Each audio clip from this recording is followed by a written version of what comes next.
Just want to go best.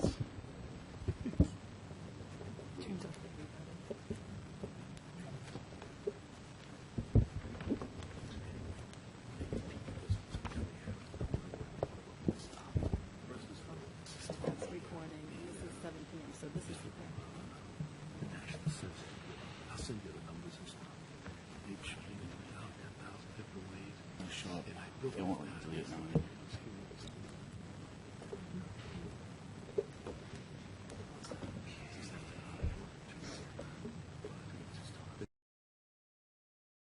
Good evening, everyone. It is June 25th, 2013. It is the start of our business meeting for the North Kingstown School Committee. If everyone could please rise and say the Pledge of Allegiance to the flag. I pledge allegiance to the flag of the United States of America and to the republic for which it stands, one nation, under God, indivisible, with liberty and justice for all.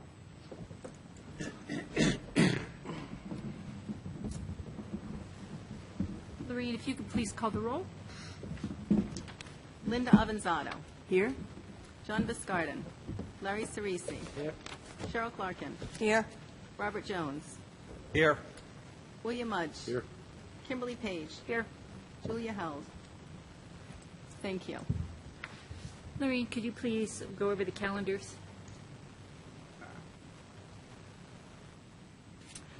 July 4th, Independence Day, all schools and offices closed. August 2nd, Attorney General Open Government Summit, 8:30 a.m. to 12:30 p.m., Roger Williams University. August 13th, School Committee Work Session, 7 p.m., North Kingstown High School. And going ahead 1 year, June 6th, 2014, North Kingstown High School graduation, 6 p.m. at Ryan Center, just to mark your calendars. And there'll be no school committee meetings in July. Thank you. Thank you. Dr. Ajay, presentations and recognitions.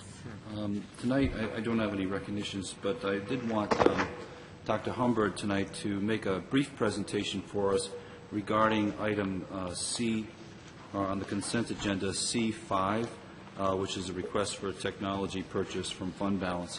Part of that purchase, coming to a total of about $173,000, is for the purchase of 9 laptop carts. And I wanted Dr. Humbert to talk a little bit about our need for this technology right now in regards to the park assessment, which is coming our way very soon, and our preparedness for that. So, Dr. Humbert. Thank you, Dr. Auger. So first of all, everybody always says, what is PARC? What does it stand for? So we have the explanation right there for the title. It comes from the Partnership for Assessment of Readiness for College and Careers. And this is the standardized test that half the nation is going to be taking. And it is based on the Common Core curriculum, the standards that we are working feverishly to write curriculum and assessments towards right now. These are summative assessments that I'm going to be discussing tonight. And let me just call your attention. You have a packet here, if it's easier to read.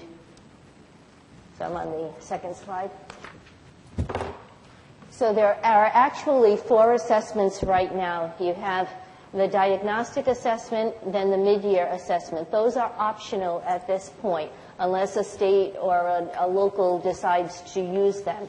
The mandatory testing is the 3rd and the 4th one. This is the PBA, which is considered the performance-based assessment. That's a little more extended. That has constructed responses. It's going to take longer for them to correct the answers for this one. And that will occur 3/4 of the way through a school year. So that's different from state to state. For example, Florida might be on a different time schedule than we are. So for us, it falls around March. And then the end of the year assessment for us will be late May, early June. And that one has briefer items and easier items to be corrected. So we'll get the results, return on that more quickly. And the important thing that we're considering right now is that each component is computer delivered. and will leverage technology to incorporate innovations. So every state is grappling with how they will have capacity to be able to do this test, because it is, they are recommending strongly that you do not use a paper pencil version. And you'll see, hopefully it'll become apparent through these next few slides that I have. So PARC is a 22-state consortium. You remember that there are about 46 states that are involved in adopting the Common Core state standards. And so the assessment is about half of those, almost half of them. The others are doing the Smarter Balance assessment. And this assessment, the PARC, is going to be administered to grades 3 through 8. That will be on grade level content. And then when it gets to the high school, it will be based on courses. So anybody taking Algebra 1, Algebra 2, or Geometry will be taking the test. And just to give you an idea, a little bit of information about it, they're giving a maximum of 20 days window for us to complete the assessment. So that's 20 school days to get the entire test done. Now, what does that mean? We're expected to complete the test at a grade level between 5 and 9 days, and each grade level has 5 sessions. For the test, the first test that's going to be in March, there are 5 sessions, 3 for ELA and 2 for math. And then at the end of the year, there are 2 sessions, a total of 4, 2 for ELA and 2 for math. So if you think about that, there has to be some simultaneous testing. They are saying that students should not be allowed to take more than 1 session a day. So in the sessions, optimally you fit in 2 sessions, a morning session and an afternoon session. It's possible to squeeze in 3 sessions. It might be possible depending on lunches and all that. But realistically, it's 2 sessions a day. So when you figure out that every child at a grade level has to take 5 sessions, you can see how that's going to get extended. And it's going to use up every capacity that we have right now, and then the need for more capacity. So there will be a field test. You know, the PARC is almost completely developed at this point. So in the spring of this next school year, at least 1 class per district will field test the PARC, and then we will be operationally administering it in the school year 2014-15, which is next, not this school year, but the one right after it. We're ready to roll with it. So some of these skills that are require some technology skill are listed there for you. Obviously, keyboarding, but there's also cutting and pasting. There's sections, especially in ELA, for highlighting, where students have to go back to the text and cite evidence. They call it text-based evidence. They'll have to highlight that. There's a use of on-screen calculator for some of the math, dragging and dropping items, manipulating a graph, running a simulation to generate data, changing the font size and background color, clicking on multiple correct answers, utilizing spreadsheets and other documents, and of course using a secure browser. That doesn't involve a skill for the students, but the others do. But these are some of the things that students will be required to do. So I just put in a few examples so you could get an idea. This is a very basic example. This is grade 4. And in this example, the students are asked to put in the answer in the order of least to greatest. So they have to drag the tiles and put them into the box below. So that's at a grade 4 level. We're starting this at grade 3. So, you know, at grade 3, we don't really even teach keyboarding to grade students at this point. Here's an example of a grade 7, and this is the same type of thing. They have to, the students have to order their answers on the right side. So they have to first calculate the answer and then put the answer in the order that would be appropriate. So that will also require them to put, you know, object A in the right place, object D in the correct place, etc. Then grade 10, you see there's a graph here, and you'll see that they can manipulate the arrows. Let me see, I have this, I can. The arrows right here. and then the answer will have to be put in here. And these are all simple examples right now of the most basic type of questioning. For the ELA, you'll see here it says find a sentence in the passage with details that support your response to Part A. Click on that sentence and drag and drop it into the box below. So, sometimes it's a matter of two text examples that might be side by side. So that's a situation. That's why we need a certain screen size in order to take the test. And then the student has to know whether to be able to find it and then to be able to put this on a page. And this could be in a window that might be closed, that might be minimized, etc. So students have to be comfortable with how to do this.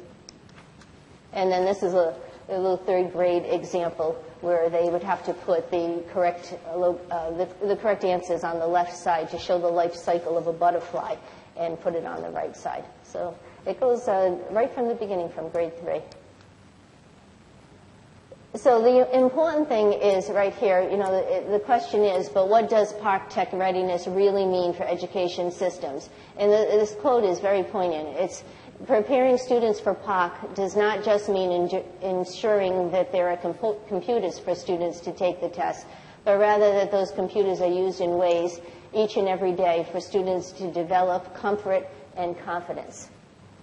So this is why I am really advocating for us to be able to get increased technology in the schools so that the students can be able to be doing some of these test examples. So the two questions that we have to consider then is how ready are our students to comfortably engage in the testing? So preparing students to take the assessments using new software and hardware, handling new types of test items, etc. And then the other piece is the technology infrastructure. How are we prepared for handling scheduling, hardware, software, internet access, and other infrastructure elements that need to be in place? So the big question is, how ready are we for PARC overall? Are there any questions? Well, I think I can see, Michelle, when you talk about some of the drag and drop and the highlight, that is far easier to do on some sort of a PC than it is to do some of those items on a tablet. Right. And so I think that the illustrations you gave here are very compelling as to why why PC versus tablet. So I appreciate you putting those in there. So why don't we just, if anybody else has questions, Mr. Jones? Thank you, Mrs. Page. Dr. Humbert. Sure. So have the schools, especially in the elementary, done any kind of survey or just basic information with the students on, like, do they have home devices? Do we have any kind of sense of familiarity that these, especially the younger students, have with computing devices? We haven't had any formal survey with the students. The technology committee just sent out a survey for staff members to see their comfort level, because it obviously starts with them, being able to integrate technology into the classroom. So if they're going to do a project that's technology-based, then the teachers need to be the basic innovators for those types of things. And the Common Core, it's one of the major standards of Common Core that students be able to use media, varied media, multimedia, to respond to, and support the Common Core. But we have not done a formal survey with the students. And at the same time, because the other thing is we can't. So you're thinking in terms of how skillful they are from using things at home, yeah. Because we can't use bring your own device to do this for testing. So just to get a brief sense of 50% or 10%. If the test was on kids using Twitter and iPhones, I think we'd be real well set at the high school. But I'm just wondering if there's a thought that, to capture some kind of sense of what our students have, walking in with in terms of familiarity. If I could address part of your point, Mr. Jones. The purchase that we're asking for tonight has three pieces to it. Part of it is for smart boards or the equivalent of smart boards with the Aquis boards that we've been looking at, to have more of that kind of classroom technology that teachers mainly use, but they are interactive, obviously, with students as well. But, and part of it is for 9 laptop cards, 2 for the high school and 1 for all of the other schools, and that would help us with the familiarity piece. We chose this particular company because they are the company that is endorsed by the Department of Education. Everybody's been asking, and you might have read in the paper about districts nationwide where they purchase something and find out that the test, whether it's the PARC or the Smarter Balance test, doesn't work with that type of equipment. Well, we know that it works with these laptops. And part of it is for a survey to do exactly what you're looking for. We feel we need a comprehensive survey, students, parents, staff, all through, to get a sense of, okay, what's the next step after this? Once we, I think getting laptops into our schools in terms of 1 card or 2 cards is a good thing no matter what. And more than likely, this type of purchase we would have asked for anyway, just because it's a good tool, and we've done this in the past, and we would continue to do it in the future. But I'm thinking in terms of a larger purchase. There are a lot of districts going to one-to-one devices, whether it's at the high school or district-wide, and I don't know myself, and I don't know if Dr. Humbert is clear either, or our technology committee is clear about, what is that vision? Is it to have everyone with a one-to-one device? Is it always, and if so, is it a laptop? Is it something else at different grades? Is it something that students get to keep and take home with them, or is it something that we keep at the schools? Or is it taking on the approach that we've been taking on, which so far has been pretty satisfactory, where a department may say, we want to purchase some iPads for the foreign language department, and we do a kind of department by department or grade by grade with a particular goal in mind. And I would just like to get some better clarity about a long-term vision, and that's what this survey and help in planning would do as part of this particular purchase. So I just want people to be kind of aware of the components of this request. Laptops are on each card. 28? 30. Is it 30? 30. Mr. Mudge and then Mr. Jones. I'm sorry, Greg. Oh, go ahead. Obviously, this is would be concerning to me when I look at the 3rd through the 8th grade, and saying people moving computers around, things like that. But certainly, folks that don't have any help at home are going to be behind the 8 ball in some of these areas. And I guess what I see here, and I'm just asking because I don't know the answer is, there's going to be quite a bit of preparation to take this on, and ultimately to do your testing. And there's been a lot of controversy regarding over-testing and so forth and so on. And I would ask that, how does this overlap with the kneecap requirements and so forth and so on? Right. Because we're taking time to test, take those tests as well. Right. So now we're putting another level of testing on that. So the POC test will replace the kneecap. And when is that going to replace the kneecap? But we'll do the kneecap testing again in the fall of next year. And then the following year, I believe we are moving right to the POC the following year. So for all these years, we've been taking the kneecap, but that's out the window and going to the park. That's a state. That's not your decision, obviously. And there's only It's the whole nation 22 states anyway. doing this one, and the rest are doing the Smarter Balance, right? So, but they're all doing the same test, So we're going to do away with the kneecaps. right? After Except for next year. science. Except for science. Zach? Science? The science kneecap will continue. Surprised it isn't integrated. This test, I think I mentioned, is only ELA and math. Yes. Yeah. Do we have an over? I'm a little concerned. I think it's something we certainly need to look at. But I'm concerned that we don't really have a real plan together in terms of what we want to do in the out years, quite frankly. And like Dr. O'Shea said, you know, his image and the vision of what we want to do. And I would have a tendency to be concerned about, you know, jumping into these things and, you know, without really having a long-term vision of where we want to go.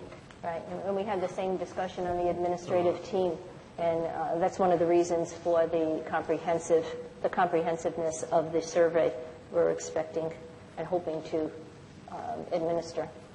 Yeah, see, I think there's a lot we need to do from an IT standpoint. Dr. O'Shea has already said that, you know, but when I said, I think a couple of years ago that I think we ought to give every incoming student a computer, a laptop computer, and the next year, and that computer is good enough to get them through 4 years of college. Okay, and should be adequate enough to provide the software you need to run programs, you know, down and all that good stuff. So I'm certainly, you know, for something like this, but I think we really need to look at all of these things and see, you know, what our out-year costs are going to be and so forth and so on. You mean, because, you know, if we go back down and you know, we're buying the, I know I'm sounding rather negative here, but, you know, we just bought the laptops, I guess, the iPads for the, you know, the English language. You know, the mini iPads, right, for the world language program. You know, yep. So you're looking at all these elements and you're saying, gee, do we have many devices or do we have to have unique devices, type of thing. So I'm kind of concerned about that. And there are specific requirements for the devices. There's a lot of guidance on that. There's also, I just wanted to mention, I gave you a copy of the Park Assessment Administration Guidance version 1.0, for you to look through. And there's a lot of good information in this. And it just came out in March, so it's pretty current. And on the very last 2 pages, the horizontal pages, you'll see a sketch of how long the tests are for each grade level, because they do vary. And you'll see how much testing time we're realistically facing. And while we need to establish our vision, we also have an urgency to be ready for this, you know, with Wi-Fi, not just the devices, but we have to be ready to take this test. Do we have, and I certainly don't know the answer, that's why I'm asking the question, do we have any guidance from the Department of Ed in terms of, you know, what IT every school district should have? Right. Well, there's actually a tool that the IT department has been using in collaboration with RIDE to figure out the capacities in the school. Yeah. I'm kind of looking at, what do you call it, what's the name of that? Oh, golly. I forgot. It's a futuristic, you know, model, I guess. I think of the name of it. Yeah, it would seem to me that RIDE ought to have basically a cookie-cutter type of presentation that says, gee, if you're doing this, these are the, you know, utilities you need, these are hardware, software. In other words, I don't think we should have to be reinventing the wheel, I guess. Well, you know, there's a lot of guidance regarding the specifications, and PARC has administered those and has created those documents as well. So we know a lot right now of what type of technology we need. It's just we do have some choice on the devices that we use. But, you know, we have some of the opportunities coming through RIDE, and then the rest are local decisions. But Dr. Humbert, isn't one of the devices that you have on here for tonight to buy is what RIDE has recommended? Yes, they have the state contract, the company that's on the agenda for tonight. You know, I would hope that somebody in the state's looking at this from the top down, like Dr. O'Shea said. You know, they've got so many, you know, this technology is such, you know, robust and happening day in and day out, is that, you know, it's a higher thing than I think that the school district can necessarily take on itself.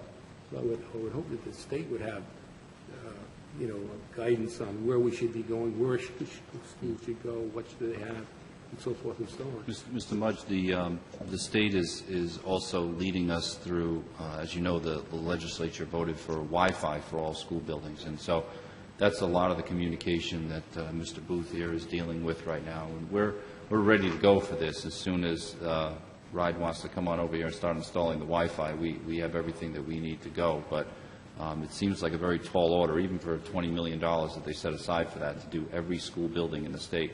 So there is communication with RIDE about, what kind of requirements we need in terms of the kinds of tools in front of the kids. These laptops are actually what they have recommended. That's the big reason why we want to go with this particular company for this purchase.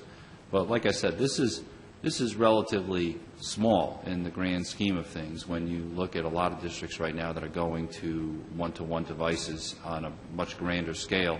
And I feel like this is going to help us to get some experience with this, get some experience using these with the park assessment, give our kids some practice on using these types of tools for the park assessment. And in the meantime, we will get back the survey, and the survey comes with all the planning with it and helps us to set that long-term vision. So the next purchase that we make is one that is much more informed, and we'll know whether all the ducks are in a row, that we feel the best thing to do is say one-to-one or a variety of other options. Which one will we pick and why? And I feel like we need some experts to kind of help us to make that distinction, because if we don't do that the right way, we could waste a lot of money. And so something that is going to help our kids, something that is sustainable, we need more information. That's part of the point of this whole presentation. I support that. And the word I was looking for is I would hope that the Department of Ed would have, someplace the virtual school system and what technologies they should have, how they integrate from, the third grade to the 6th grade to the 8th grade to the 10th grade and all these different combinations of things. I'd like to see something like that, but I know we have a lot of instruction, but I would like to see the state, quite frankly, have a virtual classroom so we could actually go in and look at these things and not have to reinvent the wheel. And there is one last thing I'll point out to you on the document that you have on the guidance on page 4. They have a rule of thumb guidance on the number of devices needed to administer the test. And so you'll see there, right below the blue border, for a school with 3 tested grades, so say an elementary school or a middle school or a high school, the minimum number of devices is 1 device for every 2 students in the largest tested grade.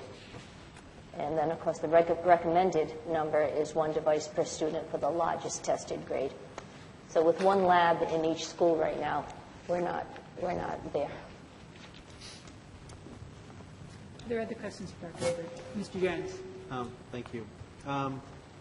So, Dr. Jose, I understand on the internet connections, obviously part of this, but have we done any assessment on the bandwidth capacity that's going to be needed? Because, if the state comes in and only connects us with so much capacity, obviously I think the park has a bandwidth capacity component. I'm going to ask Mr. Booth to get in the game here as long as we have him here tonight. He's had a very busy day moving a lot of technology to the Davisville building to make preparations for the bond work this summer. But he knows that better than I do. Good evening. The RIDE does have a tool that is used. It takes into consideration the type of computers that you have, the number of students, the available bandwidth, and it calculates it out and lets you get a pretty good idea if you've got enough bandwidth. As far as bandwidth goes, we get our bandwidth through the Rhode Island Technology Education Assessment Fund. And every year we increase our bandwidth. So I'm fairly comfortable that we have more than the required bandwidth, that we're going to be okay with our bandwidth. We've been keeping up with the tool and making sure that, according to what the park people say, is that we're okay with our bandwidth. Okay. Thank you. Thank you. All right. Thank you very much. Dr. Ajay, I just have one thing for under presentations, is that I was at the Office of Family Learning meeting last week, and they announced their Kickoff to Kindergarten program. And on Saturday, August 4th, here at the high school from 10 a.m. to noon, they're going to have snacks, activities, T-shirts, and a big yellow bus for kids who are entering kindergarten this year. So they're trying to make sure that people know about that, and I believe that they've coordinated with our kindergarten sign up that they're getting this message to all the families. So I just thought we should say something here. Mrs. Avanzado. I'm just going to make one quick point on the technology purchase. I had spoken earlier to Dr. Auger just to clarify the difference between the study that we're going to be doing and then the purchase now of these devices, asking, should we wait for the study to make a purchase? But the fact is we really can't wait for the study because we need to get ready for this park.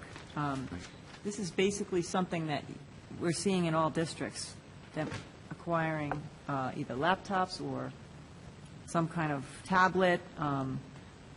It will level the playing field for the students that don't have those at home. But I expect, though, that most kids are going to be able to click and drag and all of that way better than we could ever imagine, even when they're like 4 years old, because most of them have been at a tablet one way or another. Amazing, yeah. It is. So that's all. I just wanted to say that. All right, that brings us to citizens' comments. I'm not sure if I see anybody signed up there. No one signed up. Okay. All right. Then moving on to superintendent's report. For my report tonight, I've asked Dr. Kenworthy and Dr. Barbara Morse. Dr. Morse is the chair of our math department, but also the chair of our NEASC steering committee. And I've asked them to come and give us an update on the NEASC process. As you know, Dr. Kenworthy has been here before to talk about this. It is a lengthy process, years in the making, and this fall we are actually at the point where the visit will be happening. So I would ask them to come to the mic and talk a little bit about what we can expect at that time. Thank you, Dr. Ajay. I want to thank Dr. Morse for coming out with me this evening. We have, so there's actually the two co-chairs of our steering committee. That's the group that oversees, everything I'm going to talk about regarding visit preparations is overseen by our faculty steering committee. So Dr. Morse is one of the co-chairs. Also, Mrs. Amy Magadan, who couldn't be here to join us this evening, is our other co-chair. So, again, I cannot thank them enough for all the work that they've done over the last couple of years. As I'll quickly summarize what we've done to date, and then, as Dr. Morse knows, we have a busy couple of months ahead of us, putting the final touches on the visit preparation. So, I believe you should have a timeline that was included as part of the meeting agenda for this evening. So I'm just going to quickly summarize that. Dr. Morse can add anything that I might leave out, and then we can answer any questions that anyone has to make sure that we are ready to go from an entire community perspective when our visit kicks off in September, once the upcoming school year starts. So for the last couple of years, the last year specifically, most intensely, we've been engaged in what NEASC considers a self-study process. So during that, that's a faculty-led and driven self-study. So every one of our faculty members has been divided into one of 7 what are called self-study committees. Those are referenced in various stages on the timeline when it talks about the groups reporting out. So each of those committees had a couple of faculty co-chairs who directed that specific committee. The committees included students and parents, and the parents represented various aspects of our community as well. And then, as I mentioned, myself, Dr. Morse, and Mrs. Magadan helped to oversee that entire process. So during this most recent school year, each of those committees has been working on finalizing what's essentially their part of the self-study report. And getting that to a point where it could be presented to the faculty. And when it goes before the faculty, a few things are happening there. It needed a 2/3 majority vote overall to be approved. So each of those 7 self-study committee reports was approved overall by our faculty.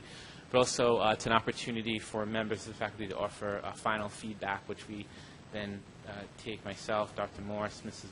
Magadan, sat down with each of the committee, self-study committee co-chairs and reviewed any of that final feedback, and then they would work on putting the finishing touches on their part of the report. And also, a key part is linking the evidence that, everything that's cited essentially in these reports has to have evidence backing it up. So again, that's what we've spent the last couple of years, getting ourselves ready for. And then in the team room for the visiting committee, when they come in September, we have to have that evidence easily accessible. So that'll be part of what they'll do on their visit, in addition to meeting with students and faculty members and school and district administrators, community members. Is they'll be combing through that evidence. And that brought us up to towards the end of the school year. Basically, we've been getting the self-study report ready for its final editing. One of the last pieces, again, this is designed by NEASC at the high school level to be a faculty-driven process. And I really, other than overseeing and helping work with Dr. Morse and Mrs. Mastrolli-Magadan, cannot play too much of a role directly. But one of the things that I do get to do is kind of respond, if you will, to the findings of the self-study. And that's what becomes the last piece of the self-study report, our 2- and 5-year report. So basically, in responding to the findings of each of those self-study committees, I put together a plan of, okay, how would we address some of those key findings? So now we're in that final editing stage. We have, again, a couple of members of our faculty from our English department who have agreed to be the editors. As you can imagine, if you've ever done any work like this, this is all these various reports coming from, although there's been a lot of painstaking work involved, they all kind of read with a little different voice. So now the last thing we have to do is get them all kind of reading with the same voice and same verb tenses and all of that. So that brings us up to where we are currently. That's the work that will be undertaken in July, and they should have that finished up. And that will be right about the time where we'll meet myself, Dr. Morse, Mrs. Mastrolli-Magadan, with our NEASC visiting committee chair. So that person, as far as hasn't even been divulged to us yet. They'll be contacting me at some point, around August, they say, with our visit date. And we'll sit down and meet with that person in August. And, at that time, present the self-study to them in its final stage and just kind of review some of the main findings and go over the visit preparations with them, make sure that we have everything set. So we have, the two main areas that we'll have is there's a visiting team room here that we have to set aside at the school, so we can talk about our plans for that. And then, as I think everyone is aware, as part of this process, we do have to put up the team for what will be the 3 nights of their visit at a local hotel. So we have that finalized, and we'll go and tour that and make sure everything is set there with the NEASC visit chair. And then, so that'll bring us up to September, which I can quickly review for you. I know there's probably some questions on maybe where, as school committee members, your part might come in this. So the visit itself, September 22nd through the 25th. So the 22nd is a Sunday, and these visits are all pretty much standard, the way everything flows throughout the visit. So it always kicks off with what is considered a community kickoff and panel presentation, and that'll, for us, be Sunday, the 22nd of September. So, again, we'll invite all members of the North Kingstown, Jamestown community out. It will be here in the auditorium, obviously yourselves, and we'll put together, it's basically about an hour, panel presentation, which the visiting team, after they check into the hotel, will come here, and basically that'll be the opening for them. And then throughout the rest of that day, they'll spend some time talking with various faculty members and getting a tour of the school and so forth. The 2 real key days of the visit are the Monday and Tuesday. So for us, that'll be the 23rd and 24th, and that's when, for the entire school day, the visiting team members are out in the school, shadowing students, visiting classrooms, meeting with all of the key stakeholders, so additional students, staff members, school and district administrators, school committee, community members. It'll be basically the Monday and Tuesday of the visit week that they'll be doing that, and I don't have that final schedule yet. Again, that'll be one of the things that I work on when we meet with the visit chair in August. So as soon as I have that information, I'll pass it along. And then the Wednesday of the visit, it's basically just kind of their last day to finalize their findings, if you will. So they're going to start this process by taking a look at our self-study report, but really the end game of all of this is a report that's going to come from the visit committee themselves. So they'll work on finalizing, their report, which is what we're going to ultimately respond to for the next few years on that Wednesday. And then at the end of the day on that Wednesday, a draft of the, key findings of the report are read out to the faculty. So we have kind of some sense before they leave of some of the things that will be coming in that report. And then based upon when our visit is scheduled in September, we can expect, from what I'm told, our final report sometime in the winter of 2014. And so that, that's kind of the key report that everyone will be waiting for coming from this, and it'll have, our final standing, if you will, with the NEAS Commission.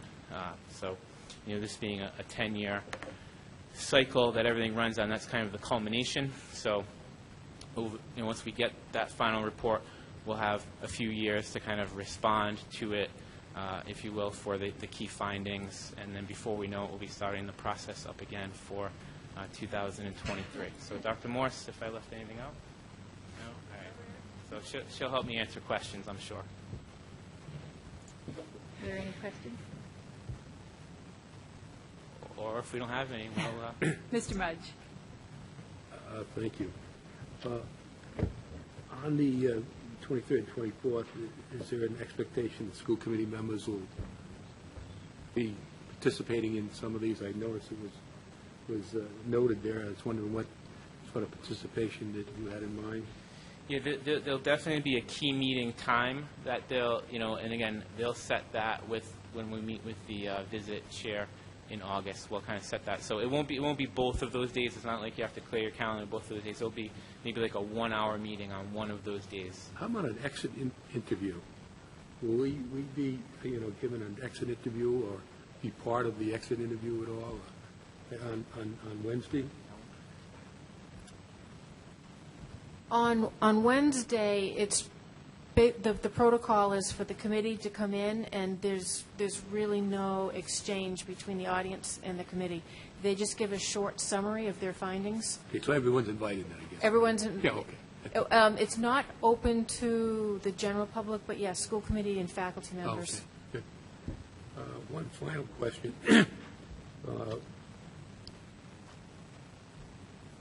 Do we have an overall cost estimate for what this is going to cost us this year? I mean, are we within, I assume we did budgeted funding, are we within budget? So, the kind of NEAS cycle of a high school is you're never really kind of out of, NEAS is never off the radar in any given year, depending on where you are in the cycle. So there's always like an annual membership dues that you have to pay, and again, depending on where you are. So the last couple of years, during the self-study, there have been some costs that incur, so we've had to make sure they're budgeted for. But obviously, the key year is going to be this upcoming year, the visiting year. So for a school, again, they have, charts and everything to work off of. So for a school our size, we were asked to budget between $20,000 and $30,000 for the visit, because, again, that includes overall the cost of putting the team up and the meals. And so we have that in the budget. You have that money, I hope.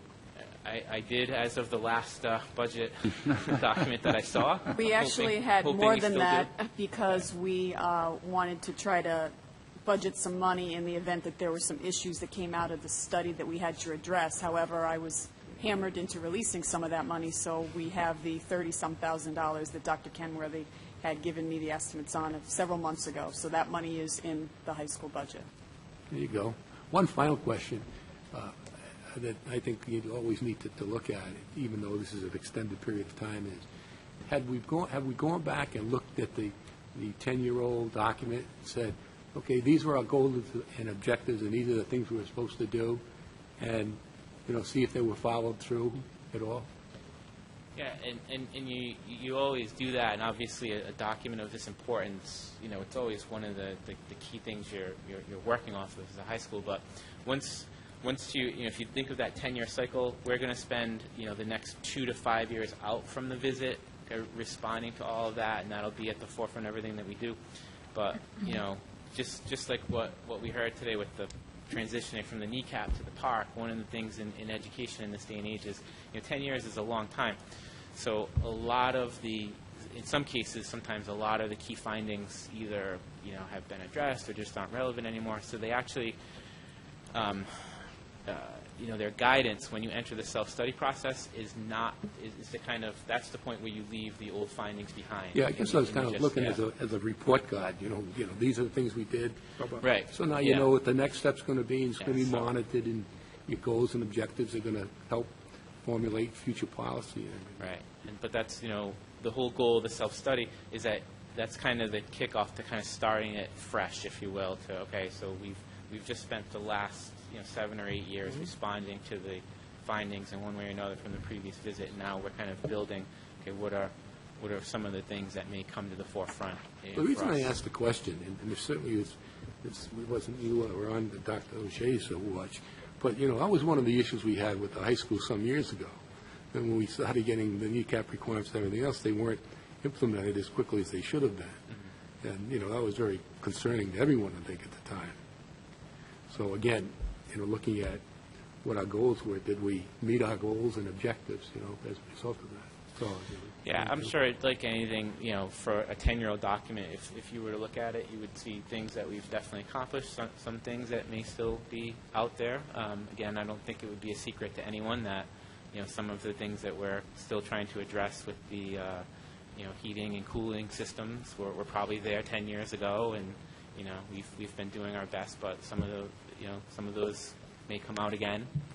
So it's good. But in some cases, things just probably aren't even relevant anymore from the findings 10 years ago. Thank you. Just to let the committee know, we won't be declaring any sort of like a formal meeting for the NEASC visit in terms of that we'll be advertising this as a school committee meeting. It will be those members who are able to come, so if you're working, that won't be an issue. So I don't want everybody to think, oh, we have to set aside a time. I do have it on my calendar for right now, so it will be, as we know a better time, it will be seeing who is available. So I'll get that to you as soon as I have the final time in August. Mr. Jones. Thank you. Will the results of the Endicott survey be part of the self-study, separate, included as an attachment, or how will we see the results of the Endicott survey? Both. The faculty incorporated a lot of the Endicott survey results in their findings. They referenced it a number of times when it came to questions of adequacy of technology and those kinds of things. They looked to see what the students and the parents and the teachers were saying in those surveys. And the entire survey itself gets attached as an addendum to the binders that are given to each of the NEASC committee members. Okay. So will they attach it as part of their final report, or, for example, when can we see the results of those surveys? Oh, but it will be part of the entire report when the document is finished. Okay. So we get covered. I assume so. Yeah. Thank you. Thank you for your work on all that time-consuming process. All right, if there are any further questions, thank you very much. Thank you. Thanks. All right, that brings us to routine items, and our first item is our executive session. Lorraine, do we have any executive session votes to disclose? Just the one vote. All members were present at tonight's executive session except John Biscard and Larry Cerisi. Motion by Cheryl Clarkin to adjourn executive session and go into open. Motion passed 5-0. Thank you. Do I have a motion to seal the executive session minutes from tonight's meeting? So moved. Do I have a second? Second. All those in favor say aye. Aye. All those opposed? Abstain. All right, motion passes. That brings us up to the consent agenda. Are there any items to exempt from the consent agenda? Mr. Mudge. I would like to exempt C1 and C5, please. All right.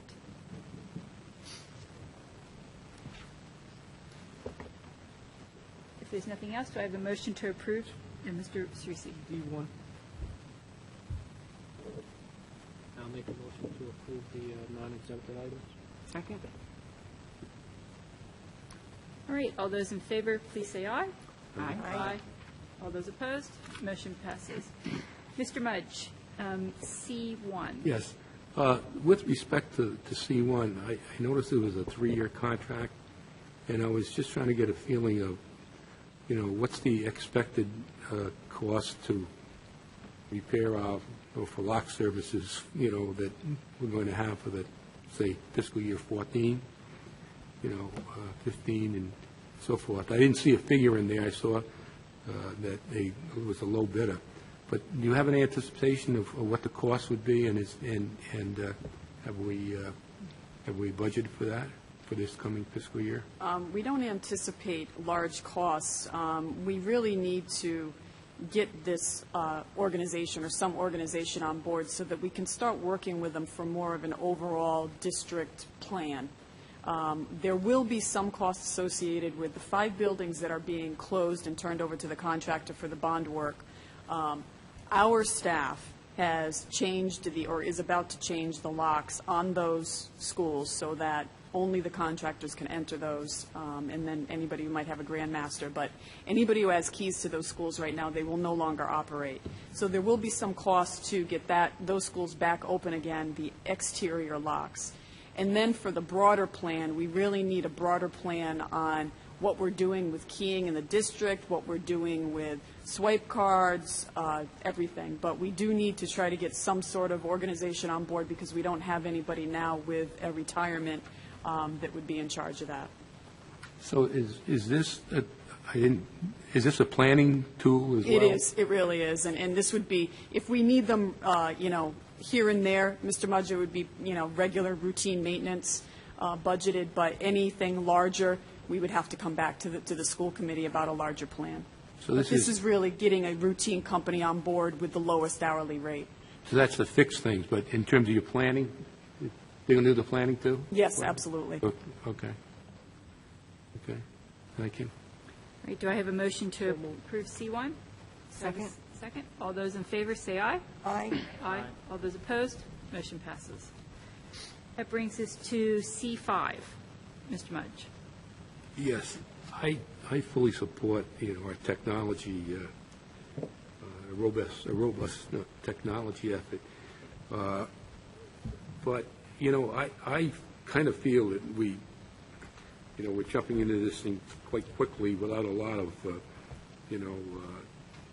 bringing all the pieces together, I guess. And I'd kind of like to see something put together that we have a technology, a fund balance, but I'd like to see it before we start really spending a lot of money on this stuff, that we do an analysis and we have a plan and, we kind of know where we're going to make sure that, we're not going down the wrong track. So I'd kind of like to make a recommendation that we develop a technology plan that, outlines all our hardware requirements, software requirements, and so forth. As Dr. Auger said, it's kind of very difficult, and as he said, it also says, we're being pulled in a lot of different directions. So that's just my feeling, that we maybe should get even an outside technology service, expertise from the community to help us put together something like this. So that's my comments. Mr. Jones. I think following on what Mr. Mudge said, it seems to me becoming apparent based on the comments and other stuff that, technology is rising to the level of another form of capital. And, we have, in coordination with the town, a facility subcommittee that looks at our physical capital. It seems to me that as technology and IT grows, I know there was, some study done in the past. I think the focus of that more was maybe consolidation. I would see that perhaps there should be an effort where we leverage the IT and other experts in the community, just like we do with the facility subcommittee, so we don't reach a point where we're having to go to outside folks once we get a baseline going, that we have a representation from the town and the community that's working cooperatively to review technology needs, keep abreast. And I think what goes hand in hand with that is what you see other districts doing is we need to move some of this technology away from, either catch as catch can or, using fund balance, which I really don't support in this case tonight, to establishing a technology fund, just like we have the School Capital Reserve Fund, where we budget for it based on a plan. We advocate for funding to go in that. We transfer money as appropriate. And hopefully, again, working a joint effort brings that level of advocacy to the town council when budget time comes around. So I would prefer to see that we establish at least the start of that by establishing a technology fund, and that we use fiscal year 13 operational money to fund that before we dip into fund balance. Mrs. Avanzaro? I like the idea of discussing anyway, moving forward, how we might have a technology fund balance, and how we may discuss that and ask for that to be funded through the council and have that as a separate fund. But at this point in time, we are moving forward on a study in order to get an idea of the generalized needs of the district. We need the laptops on an almost immediate basis, or we are going to be behind the 8 ball when it comes to the park test. That's simply put. And while I don't disagree with a lot of the good ideas offered here, I think that I'm going to support this item on the agenda. Mr. Streese? Thank you, Madam Chair. And just had a couple of questions. Dr. Roger, we had talked about this before, and you said that regardless of the study being done or not, it would still be your recommendation to make this purchase, because my feeling was that we have the study done before we go and make a purchase, and your opinion or your recommendation was regardless if we were having a study done or not, this would be your recommendation to make this purchase for the needs of the district. And I think there were some quality issues throughout the elementary schools with the smart boards. Yes. And these carts are part of what the district's requiring for the park test. But I think you and I have had that conversation. Yes. But I'd like you to go into that a little bit for the public, just so they understand what exactly you're requesting and why. I'm not sure exactly when the last time it was that we made purchases of laptop carts in our schools, but they've been several years ago. And so, even before the park test was even a word that we even spoke, we were looking to have technology in our schools, and that meant laptop carts. And we do have some, and, they grow old like everything else, and they need some updating. So just the use of having these laptops available, we have a finite number of computer labs, and therefore for scheduling purposes, getting kids into those labs is very difficult. Add to that the burden of the park test, and it just seems to us that the best option is to have a cart that can go from classroom to classroom. You don't have to bring the kids to the room. You can bring the cart to the kids. And use it for whether it's testing or whether it's other classroom functionality. That's a big part of this. As Mr. Cerisi said, the piece of this that's about the smart boards, we have, I'm going to say roughly 50% of our district right now that have classes with smart boards. But in some schools, and just take an example of, we recently authorized some purchases from PTOs at Hamilton Elementary for some smart boards, and most of that school has that kind of technology in the classes, whereas some of the other elementary schools, it's much less than that. And so I'm trying to make a little more equitable distribution of this technology in the different schools around the district. It's not going to get us to a complete, every school and every classroom in the district is going to have smart boards. We would need, another 10 of these purchases to get to that point. But it will make a little bit of a dent to get in that direction. And the last piece is the study. The points that have been made about having, this is not just a survey, it is a service to us that's going to help us to do that long-term planning. And I agree with Mr. Jones on the idea of like a technology fund. I think that would be a great thing. And I think this is the type of plan that could help facilitate that.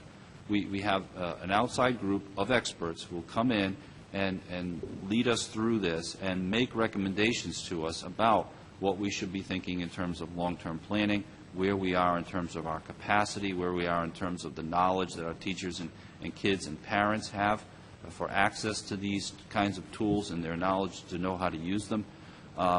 So when we get through a few months, we'll have that plan done and a lot of really good recommendations on which we could base a long-term technology plan and a long-term technology funding plan.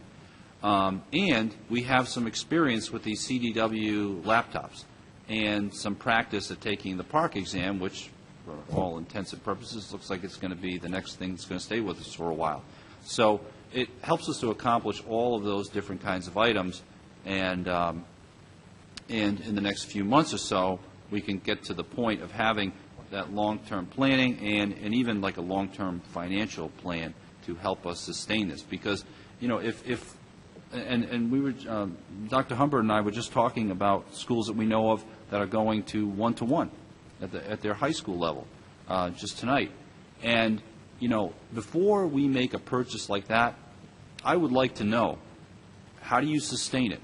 Things like bandwidth, things like wireless, what kind of tools should we be purchasing for the students, and everything that goes along with it. Think about that. That's a whole new realm that we have not gone to before, where students are having one-to-one devices and everything that goes along with that.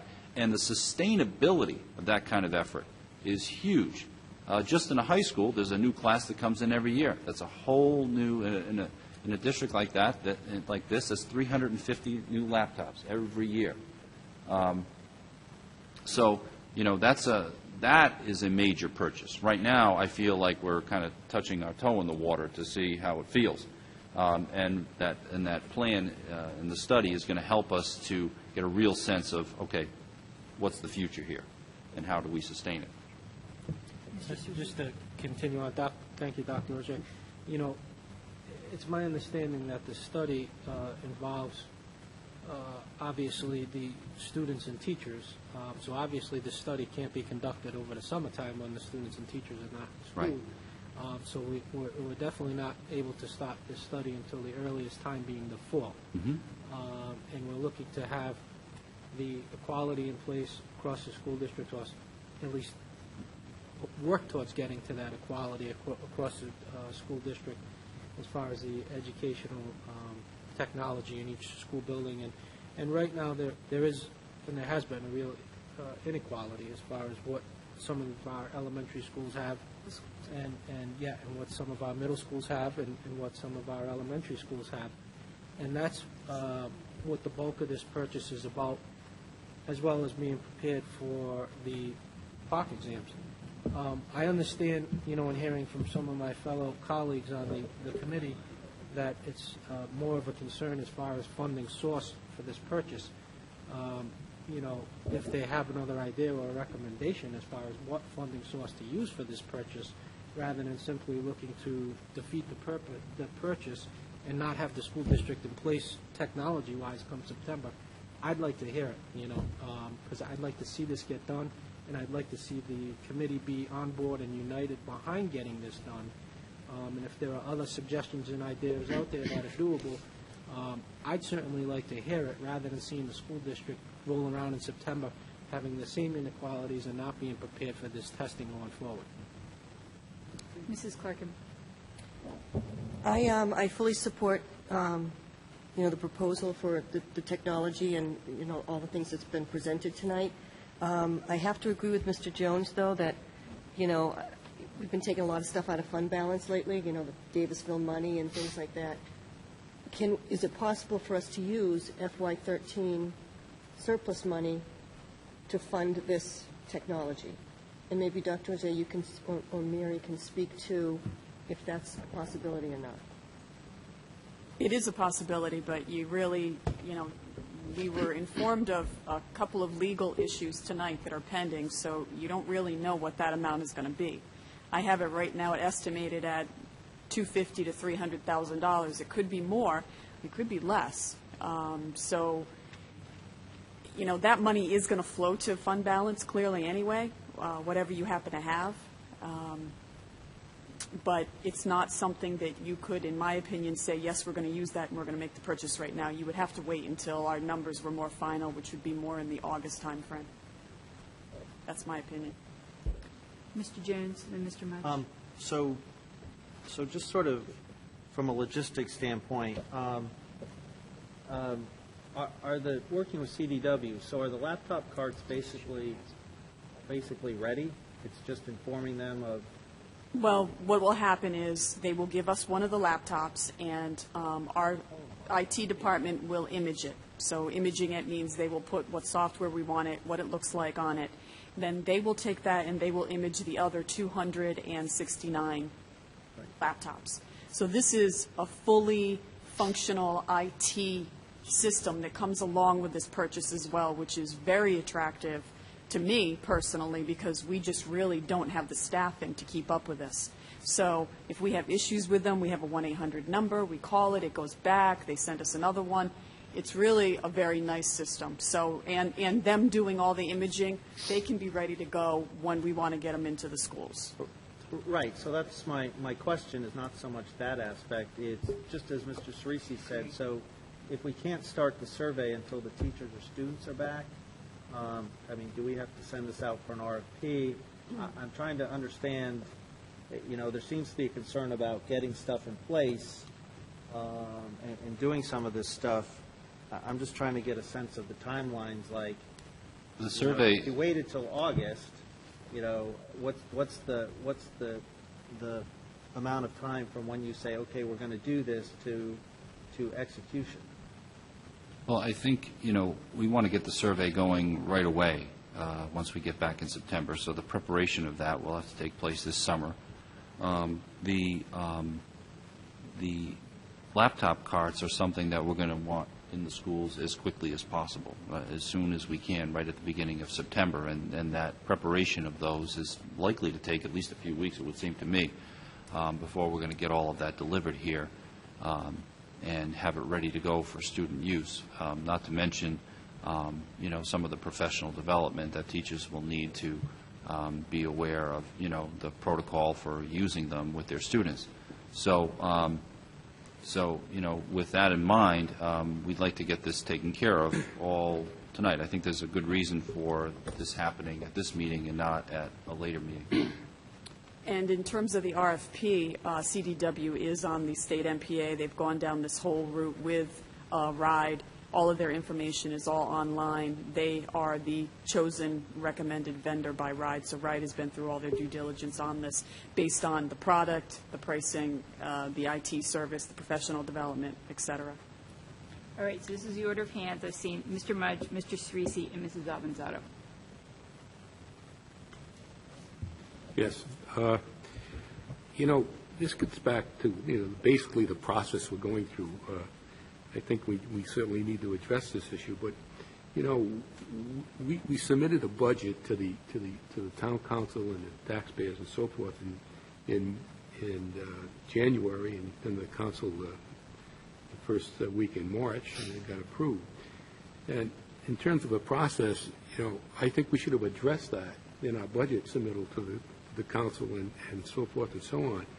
And while I appreciate what we're trying to attempt to do here, it would seem to me we should be focusing this thing on fiscal year 15 if we're, you know, doing the planning. It's kind of like put the cart ahead of the horse, that, you know, type of situation here. And, you know, it's one of the things we have to do in all of our planning is to not wait until the last second and not understand all the metrics and the cost analysis and the rationale, and, you know, before we go forward with making a decision like this. And I just think that, you know, I feel we need to really look at the plan before we, you know, start implementing everything myself. Thank you. All right. Mr. Cerisi and Mrs. Avanzato, and then I'll speak. Just very briefly, going back to the funding source, if I'm understanding Mrs. King correctly, again, there's a concern on using fund balance, which, of course, we're always concerned with using fund balance. I do not support using fund balance for reoccurring costs. I support it for one-time purchases such as this equipment, hardware purchases, not a reoccurring annual cost like hiring an employee, which is obviously going to be a reoccurring cost annually, which, as we know, will create that structural deficit. The other issue is if you're saying we're going to use fund balance for the purchase, and there's a concern that, okay, let's not use fund balance, let's use what we may or may not have for a surplus at the end of this budget year, which ends in another week or two. Essentially, it's all the same money. If there is a fund balance, if there is a surplus at the end of this budget year, It flows to fund balance. goes to fund balance anyway.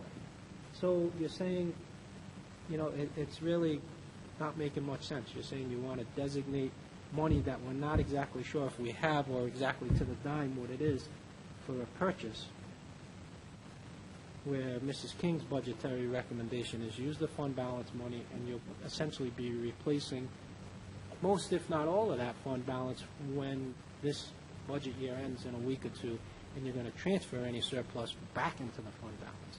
It's really basic math. Mrs. King, am I understanding this correctly? I just want to make sure that...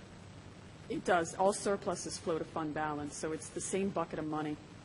Thank you. Mrs. Evans-Adler.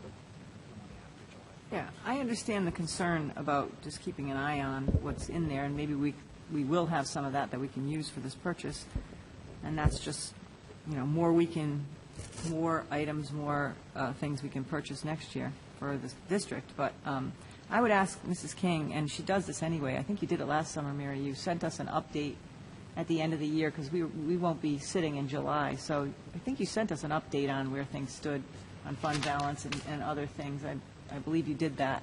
So I would Right, ask, absolutely. Yeah. And hopefully we will have some more information on some of our other legal issues as well, Yep. on where we stand when we're closing out June and wrapping everything up. And I remember you doing that before, so that would be great if we could get that. But I think, larger point here is that we have to decide whether we're going to support technology or not. I mean, we don't run this district. We sit as an oversight board. We have to let Dr. Auger run the district, and a lot of the things, some of the things being brought up are just basically excuses, and micromanagement, frankly. I just think we need to let the superintendent make these overall recommendations and then vote no if you don't want to support technology. Thank you. Well, I do see that no, part of... this is- I'm going to speak, Mr. Jones. I haven't said anything. Part of this is an equity issue with the smart boards, in that we have both, we have Quinnesset and we have Wickford Middle that did not have as many of the smart boards as some of our other schools, and so that's part of our purchase here. I do look at the laptop issue as something that we have slowly been getting out of fund balance other years. So this isn't a change of how we've been doing this. And so this is, again, making sure that we are prepared for the park, because we do have a plan. The park is in 2014, and so next year is our getting ready year to make sure that our students at least know how to use the correct sort of computer that they're going to need for the test. And the state has said, this is the state vendor, this is the sort of computer that you need to use, and so this is using those requirements. It's also making sure that we have a few more of the laptops within the schools, so that, again, an equity issue of making sure that you have an equal amount in each school. I think the study will be good in looking at our long-term, and as Mr. Cerisi said, this is traditionally where we buy these computers, and when we have bought the laptops in the past, we have used fund balance. It will, any fund balance we have from this year always goes into to the fund balance overall. So that's how, when you deplete part of it, if we have something extra at the end of the year, it goes back in for the next year. So this is something that I do see as we've had some planning on. This is the proposal put forward by the superintendent, and I'm now looking for a motion. Second. Is there any further discussion? Mr. Jones? Yes, thank you. I guess I would say to Mrs. Avanzano, then, I guess when we get to the start times, you know, we'll see if your same logic and appeal to emotion you just made applies. I don't think anyone's disagreeing with the part about technology. It's simply that we also have a financial responsibility to see how it works out. And we can say that, you know, these are one-time purchases for the study. I guess that's true. You know, when we buy technology and other stuff, you know, we incur future costs in terms of maintenance and sustainment and other stuff. Again, while we may be talking semantics, the difference is that we'll know in a week what our surplus is that will go to fund balance. And I guess we'll see whether, you know, what's projected holds. I just tend to agree with Mr. Mudge. You know, we pack a lot of stuff at the end that really should have been planned out much greater. I don't think the park has been a surprise to us. I don't think the inequity has been a surprise to us. I don't think the laptop issue has been a surprise to us. So there was lots of opportunities earlier in the budget discussions to raise and advocate for these kinds of things.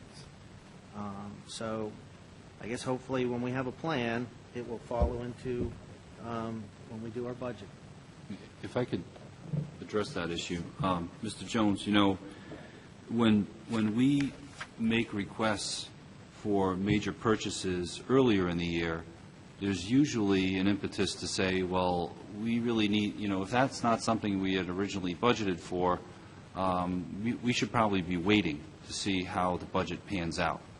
And so it inevitably happens that near the end of the year, particularly with all the work that our current technology committee has done in getting prepared for this, that, you know, we're at a point right now where we do see the possibility of some surplus money, and we do know more than we ever have earlier in the year about the current fund balance that we do have. So I probably wouldn't be asking for this purchase if the fund balance were depleted. And I may be asking for more of this purchase if the fund balance were double what it was right now.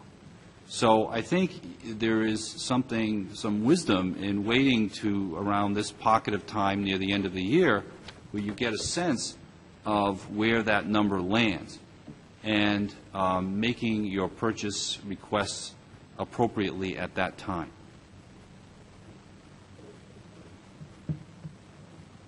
All right, do we have any other comments or discussion about this issue?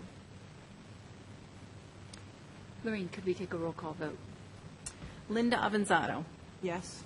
John's not here. Larry Cerisi. Cheryl Clarkin. Yes.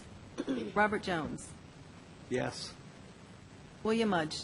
I'm going to say no because I think we haven't done enough planning on this, even though I support the general idea. Kimberly Page. Yes. Thank you. Motion passes 5-1. Okay, it brings us to D1, approval of fall coaches. And I don't know if anybody else is having this problem. Is it just the laptops that, I mean, I am not able to open up. I'm getting an error message when I try to open up the printout. That was a virus I sent you a few minutes ago. Oh, thanks, Larry. If you had a CDW computer, it would be able to handle that for you right now. This is a school computer, though. So I don't know. It's the Wi-Fi. Is it the Wi-Fi? I'm just. I need to see a Kim. I have a copy. I can look off of Dr. O'Shea's, and actually, that's the distance you should keep it at, Okay. and that's the best. So, Mr. Cerisi, you brought this up. Yeah, thank you, Madam Chair. I'll be brief on this. You know, this is something that I've talked about both publicly and privately for, I think, every year that I've been on this committee. And, you know, it's something I'm not going to support, and I'm not going to lose any sleep if I'm the only one who doesn't support it. It's more of a principal issue for me and a budgetary issue for me. You know, as the committee knows and as the public knows, we've made some cuts in athletics and funding for the gymnastics team, the soccer team, you know, and I'm sorry, the ice hockey team. And I know, you know, we're looking at ways to hopefully provide some funding for them going forward and whatnot. But it just doesn't sit right with me that we have a weightlifting coach in the weight room that we pay.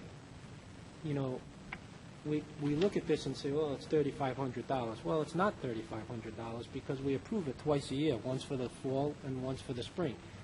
So and at $3,500 each time, so it's $7,000.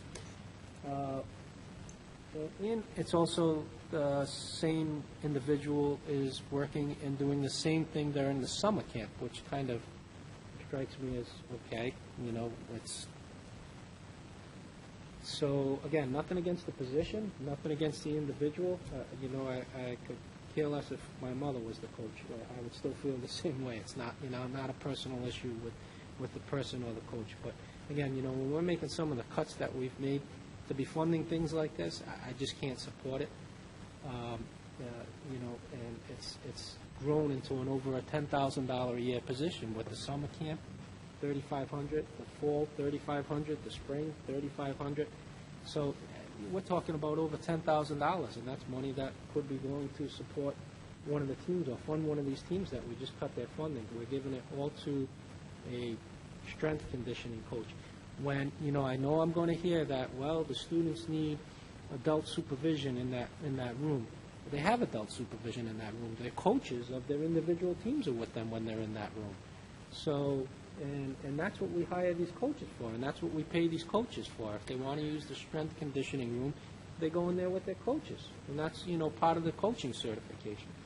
So, again, I'm not going to approve it, support it, and I would hope that we use that funding elsewhere if it's not supported for athletics.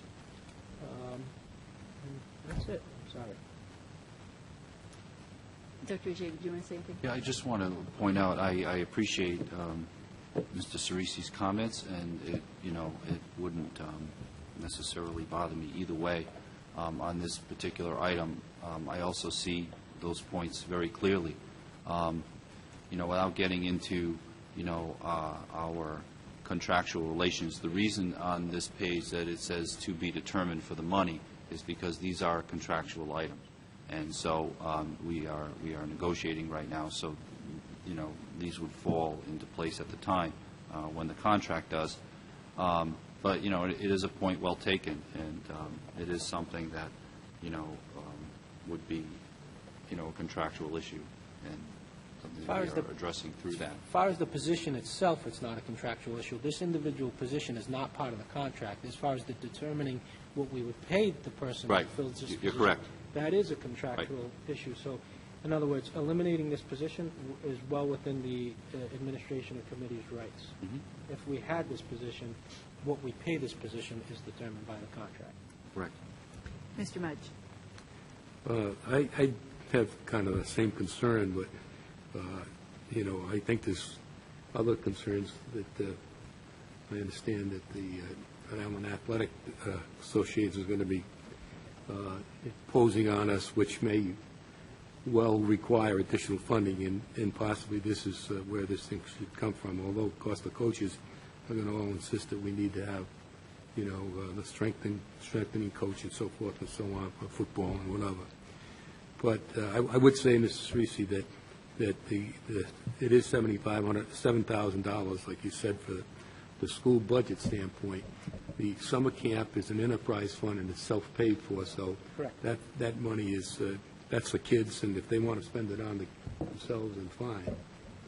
So I think it's something we should be looking at in the near future. Just one quick comment, I'm sorry. Mrs. King, I'm sorry to, just ballpark figure. I believe in our athletic budget, I think between $275,000 and $300,000 of it goes to coaches' stipends.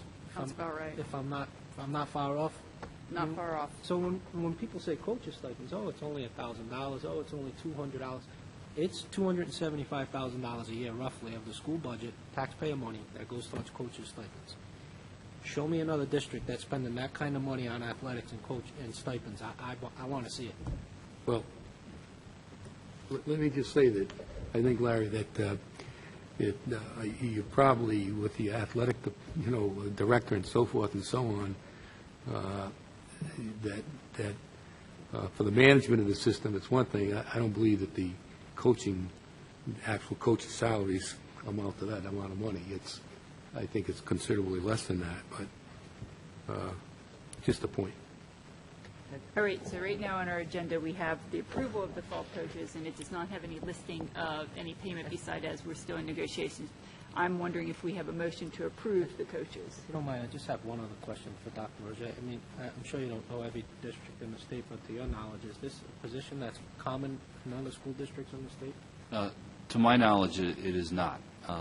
In a lot of districts, there may be a weight room where, the district that I came from had a weight room that opened a few years before I left, and they staffed it with certified, first aid kind of people, usually PE teachers in the district, working at an hourly rate.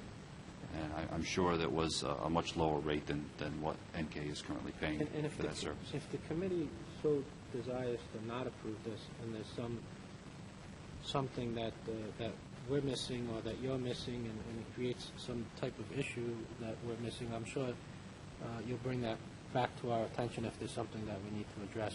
Yes. Thank you. So I'll make a motion to approve the 4 coaches with the exception of the strength Full weight training. full weight training coach position. Second. is there any further discussion? Yes. Mr. Mudge. I basically have some similar concerns, but I think it's something that's happened very quickly. We haven't really, got an input from the athletic side of the house, or, the Boosters Club or whatever. So at this point in time, I'm going to vote against this because it's such a quick, This is item something coming that up. can come back on our agenda in August, and will still be before the fall sport. And as I said, I would fully expect and anticipate if this creates some issue that we're unaware of, Dr. Roger will bring it back to the committee if there's some type of action we need to take to rectify that. All right, is there any further discussion? All those in favor of the motion, say aye. Aye. All those opposed? No. Motion passes. Thank you, Mr. Mudge, for making sure we got your vote. All right, that brings us to unfinished business. And that brings us to the CIP existing bond, future bond. I think we were just looking for an update on our summer comprehensive renovations that are going to be done. I'm correct. Well, what we've been doing this week, with school ending on Monday and today for Quinnesset, IT has been working unbelievably hard at the schools that are closed in getting IT equipment packed up. Facilities has been working really hard on moving people. Different buildings need different amounts of work. Wickford Middle School, for example, everything needs to be pulled away from the heating system. IT equipment needed to be shrink wrapped so that it's protected. Davisville Middle School, the science labs need to be cleaned out. Every room, furniture and whatnot needs to be moved away from the heating system as well. And again, IT equipment needs to be shrink wrapped so it's protected. Various other things needed to be done at Davisville Middle School. So facilities has been working really hard. It's been extreme heat. They've been doing a great job. The whole IT department has done a great job. So we really are getting prepared so that the 5 buildings that are going to be closed for the summer, Fishing Cove, Stony Lane, Davisville Middle School, Wickford Middle School, and Quinnesset, will be turned over to the contractor by the end of this week. So that means that access will be only very, very limited to maintenance staff. No parents, no teachers, no students. No one will be allowed to get into those buildings until they're to be occupied again. So some of the contractors have also been on site, starting some work, at least doing measurements and placing orders. I've been attending construction meetings that we've had once a week. They're going to go to twice a week coming up. So there really has been a lot of activity, a lot of movement. The principals have done a ton of work. The staff in all the schools have done a ton of work. As we had discussed before, this really is a very big deal for the town of North Kingstown. We're very fortunate to have this money. I believe there's one other district that's doing some work. I believe that's Coventry. I'm not entirely sure that their money is housing aid eligible, but there's very limited work being done in other districts. So we are very lucky for this, and everybody has really put forth a big effort to get this done. Thank you. Mr. Mudge. Yeah, how do we stand in terms of the contracts? Is there everything flowing okay? No surprises yet in terms of the work or No, change orders or anything? Oh, no. Well, as a matter of fact, we've had some for things that are going to save some money, very small amounts of things, but no issues have come up, no surprises out of anything.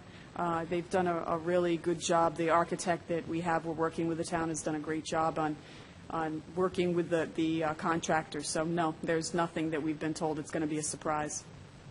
Thank you. All right, that brings us to item 5B, consideration of replacement bus for bus 29 for Tony Mumford's bus. This is an item that I'm recommending approval based on a 3-year contract through the end of the current School Bus Contractors Association contract, which ends on June 30th, 2016. This would keep us consistent with the other recent moves the committee made at previous school committee meetings this year. Has Mr. Mumford agreed to the 3-year contract stipulation? It hasn't been voted on yet. Well, no, but That's what we're coming here tonight. Let's make sure that we do wait to be recognized here so we just keep our decorum here in the vote. But Mr. Mudge. well, again, if Mr. Mumford isn't going to accept the 3-year contract with no need for us to go through with a vote again. Huh? Mr. Cerisi. I'm sorry, I have no comment. Mrs. Avanzato. Well, obviously, I understand the concern that would pose for Mr. Mumford, and I would recommend that some discussions take place between the administration and the association at some point on this issue. I think the goal of the committee is to try and get these contracts on the expiring at the same time, because it is just a mess when they're all expiring at different times, giving very little flexibility to the committee. On the other hand, we recognize the investment that people are making, huge amounts of money, into these buses. So this is obviously something that really needs to be discussed. We can vote on this. That doesn't obviously mean that anyone's going to be excited about getting a brand-new bus for 3 years or take this deal, but let's hope it's the start of some conversation. That would be my recommendation. Mr. Cerisi. Sorry, Mrs. Avanzato, didn't mean to cut you off there. Thank you, Madam Chair. I think we have a structural issue here, and I think we need to have some conversations with the Contractors Association and our business manager and legal counsel, because basically what we've been doing, and there's no blame here. It's basically just how the operation has run. Is that we're approving individual contracts that exceed the term of the master contract. In other words, there's one contract that governs the Bus Contractors Association that expires in 2016, but yet we're approving individual contracts for buses and individual contractors that go beyond that 2016 date. So, I'm not quite sure of the legality of what we've been doing in the past, or what we seem to be continuing to do. And I just think it's a matter of sitting down and communicating and working on some language with the individuals that need to be involved. I am myself, I'm in no way looking to undo what we have in place. Well, the Contractors Association, I think we've had good service, and I think we've had according to the survey that we had done or the analysis that we have done, pretty efficient as far as cost-wise goes on the services that have been provided for the district. But I do think there's some past practices, but mostly on the part of the committee and the administration, that we need to step back and take a look at. And I'm hopeful that when people sit down and communicate with each other, that we can clean up these issues, and it'll be beneficial for all parties involved, and having some stability on both sides of the table in these contracts. Well, I did talk to Mrs. King today, and I can talk to the Bus Contractors Association, but I will say we are in the middle of a contract. We signed a contract to 2016, and so there is no obligation to do any bargaining at this time because we're in a contract. So it is one of those things of the committee now has now decided that it is looking at traditionally what we did before is, even though we were in the middle of a contract, as individual bus drivers were asking to buy a bus, they would ask that their individual contract be extended for 7 years, because that is about the same time that you need to pay off the bus and that they want to be assured of a run.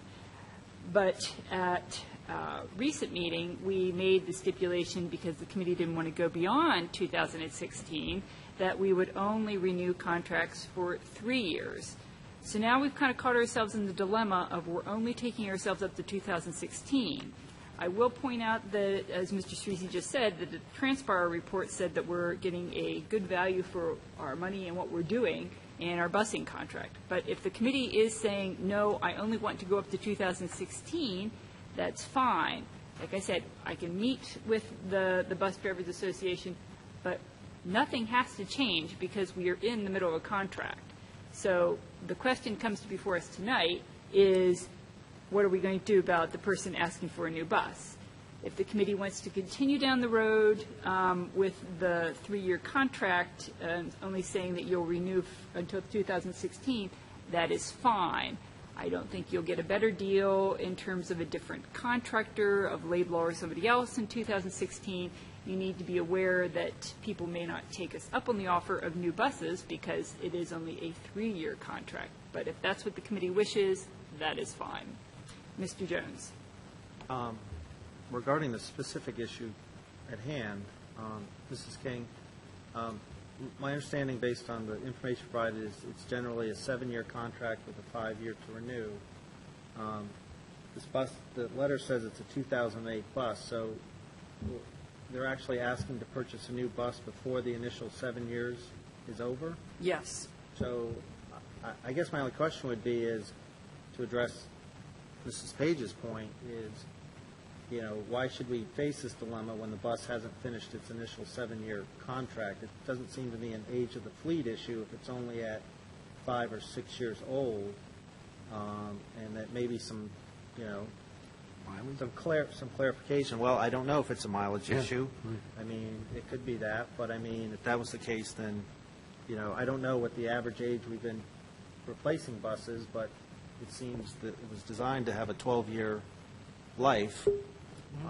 I'm just questioning why we're renewing a bus at only the 5-year mark. I don't have an answer for you. This is a request from a contractor. It's not our request. I know that I don't recall doing this quick of a turnover, so that's not our request. So my comment would be is, you know, if we're trying to avoid these sort of entanglement issues yet, is, you know, maybe we should defer on approving a bus that's not hit its 7-year mark yet. Mrs. Avanzado. Well, this is not Mr. Mumford's request. He did not request a 3-year contract. I'm not even sure why we're going to vote on this. I'm thinking a conversation would be better to take place before you vote on this. Well, the request you know, has been... I'm not adverse to giving it. I just don't know if he's going to accept it or wants it. So Correct, but the request has been made from Mr. Mumford for a 7-year contract. So you're voting a yes or no to a 7-year contract.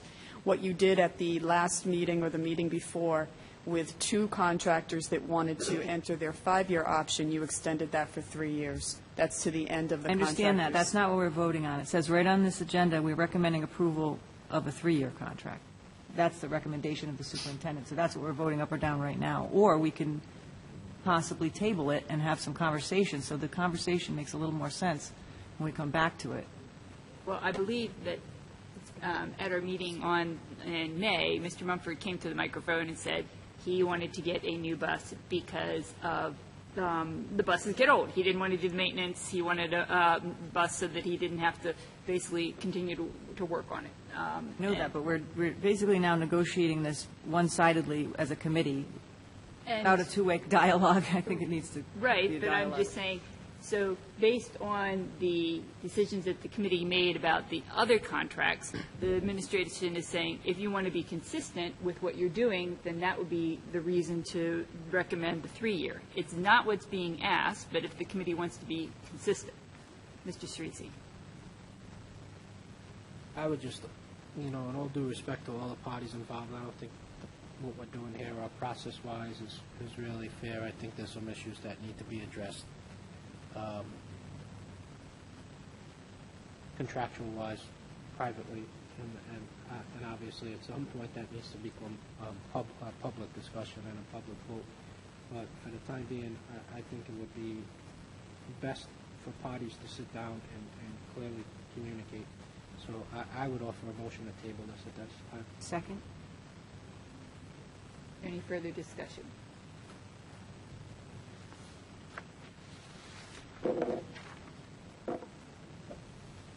All right, I have a motion on the floor to table this item, and a second. So all those in favor say aye. Aye. Aye. Okay. All right, that brings us to policies. What you have before you is the GCB1 staff occupational therapist assistants and physical therapy assistants. This policy has been updated. Normally what we do is we put on the red marks so you can see where, but we made so many changes were made on this that they were, you don't have the red copy this time. So if you wanted to compare, you'd have to look at what the current policy is. But it is just merely an update, and so this is an up or down vote. Excuse me? Madam Chair? Yes, Mr. Mudge. Doesn't this have to be advertised twice? Policy No, change? only if it's a new policy. That's- If it's a revised policy, you only have to do it No, once. I think you'll see that the policy doesn't say that. It says new policy. In other words, if you have new policy, then the policy must be discussed, not that you have a brand-new policy. It means any policy.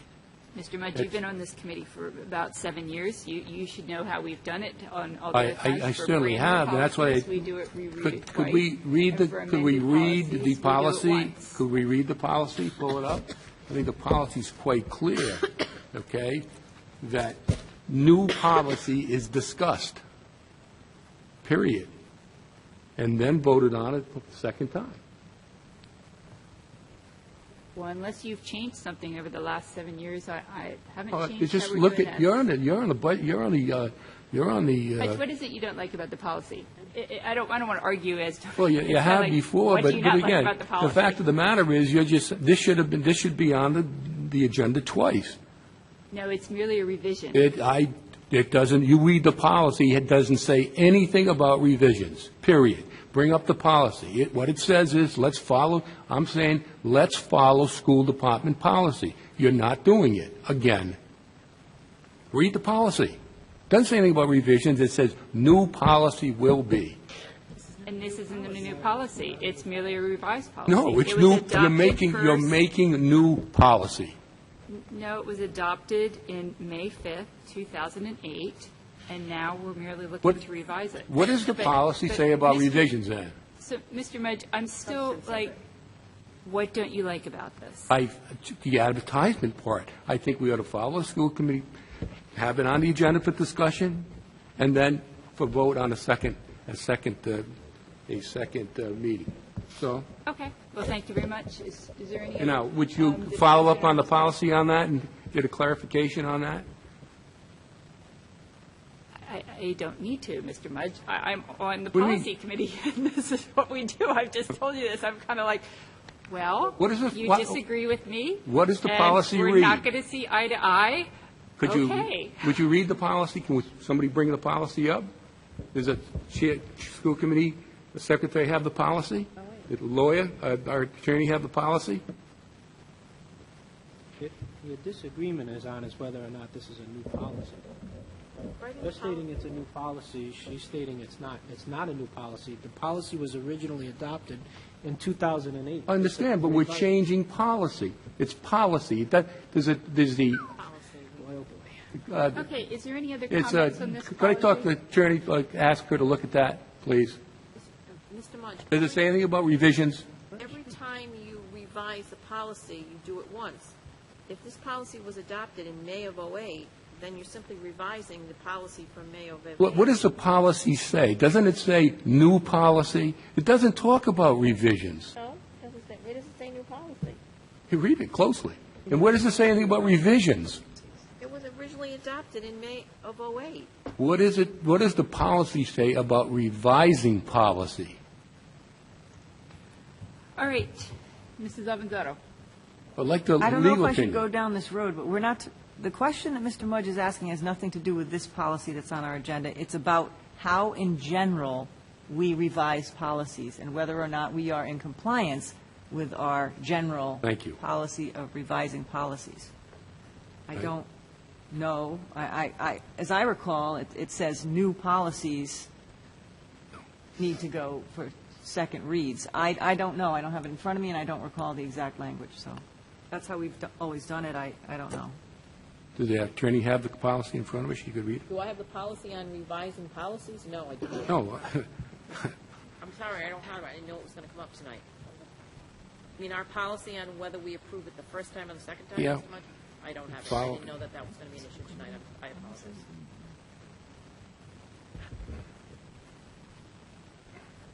So are there any other questions about this policy? Well, yes. Yes, Mr. Mudge. What precipitated this policy change in terms of apparently having unit bargaining agreements with certified occupational therapist assistants or physical therapist assistants? Now, that's new policy, and that's what we should be speaking about. That's why I brought this thing up. Why are we going down this avenue? Is this a requirement of RIDE? Is this a definition of teacher certification that are recognized by RIDE as a certifiable position to be funded? For example, like the athletic director, you won't see in the RIDE's personnel portfolio. So is this a mandatory requirement that links us with this position with the teacher's pay and everything else? All of our policies are basically have an index. I mean, all of our positions have an index from the teachers. That's not an answer. I'm just asking about, what's the state say? What's the state regulations say about this? And why are we bringing this thing up now? What's the purpose of it? Yeah, that's not a change. That's the same thing that was on there before. It's the sort of thing of that the changes are basically in what does the position do. That's been the change. And the other, I'm pulling up the old policy right now. I think I can speak to it. Go ahead, Mrs. Avanzado. It's my understanding, and I could be wrong about this, that the way the policy is now, it just refers you out to other policies to determine what the benefits and what the pay and everything else related to these positions are. They're not it's not in the policy. You have to refer to this policy, refer to that policy. So all this does, as I understand it, as it was explained to me, is brings the pieces of those other policies that you'd have to refer to within the four. Yeah, but aren't these all right there. contractors right now? Aren't these contractors? I don't think it changes their categorization. I would hope not, does it? They're district It's employees? not changed. It keeps it exactly as it was. That was my question. And it's just, all it does is take the references to other policies and bring those parts of the policy on the paper so you can see it right there on the paper when you look up the policy. I didn't think there was a substantive change, or at least that's what I understood. Mr. Streese. Bill, Dr. Roger, what a simple yes or no answer. Does this policy revision have a fiscal impact? No. Okay. The changes that being proposed? No. Okay. Are we changing the categories, status of these employees from what they currently are? No. Thank you very much. All right, and actually, Mr. Mudge, I've just brought up BGA, which governs the school committee policy development, and there is nothing in BGA that says that there needs to be 2 reads. That is merely something we do for the purpose of the committee to give you a little more time to think about new policy. So we wouldn't have to. No, any policy. We could always have it just be one-time reading. No. It's merely that's what we do. What does it say about revisions? It doesn't say.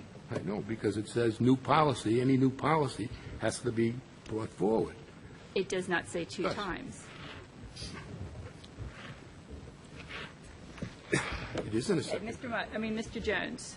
I'm trying to understand the difference between 3A and 3B. So 3A seems to talk about what you might expect, which is allowing the superintendent to look at various factors and then make a salary recommendation to the committee. And then B says annual salary adjustment, but then it seems to refer to a fixed amount based on the teacher's contract. What's the actual annual change for this position's salary? And my question is, we spent a lot of time debating under GCB what it should be, and since these employees are basically, we're moving them under to the new GCB, why we don't use the same thought process there? I really don't get. This uses the same thought process as all of these supervisors. So I'm trying to understand the language in 3B that says annual salary adjustment. Like I said, this uses the same thought process as all of our supervisors. Well, correct me if I'm wrong, but we recently talked that Dr. Auger gets a amount, and based on his and his staff's evaluation, he determines the salary adjustments, annual salary adjustments. Is that the same for this position? Not for supervisors. This would, for supervisors, it's indexed off the teachers. For principals and administrators, there's that merit component. So for this, just so I understand, so for this position, we look at sort of market factors and all that and bring them in, and then the next year we jump them back to whatever's an index of the teacher's salary? It seems to me that sort of, you go from apples to oranges. Is why wouldn't you use the 3B as the initial salary point, if that's the case? I'm not sure I understand your question, Mr. Jones. I'm sorry. 3B is you take the steps of the teachers and you index them. And then any percentage that the teachers receive, that's what this group receives. So if it's 1%, if it's 0, if it's 0.75, whatever it is.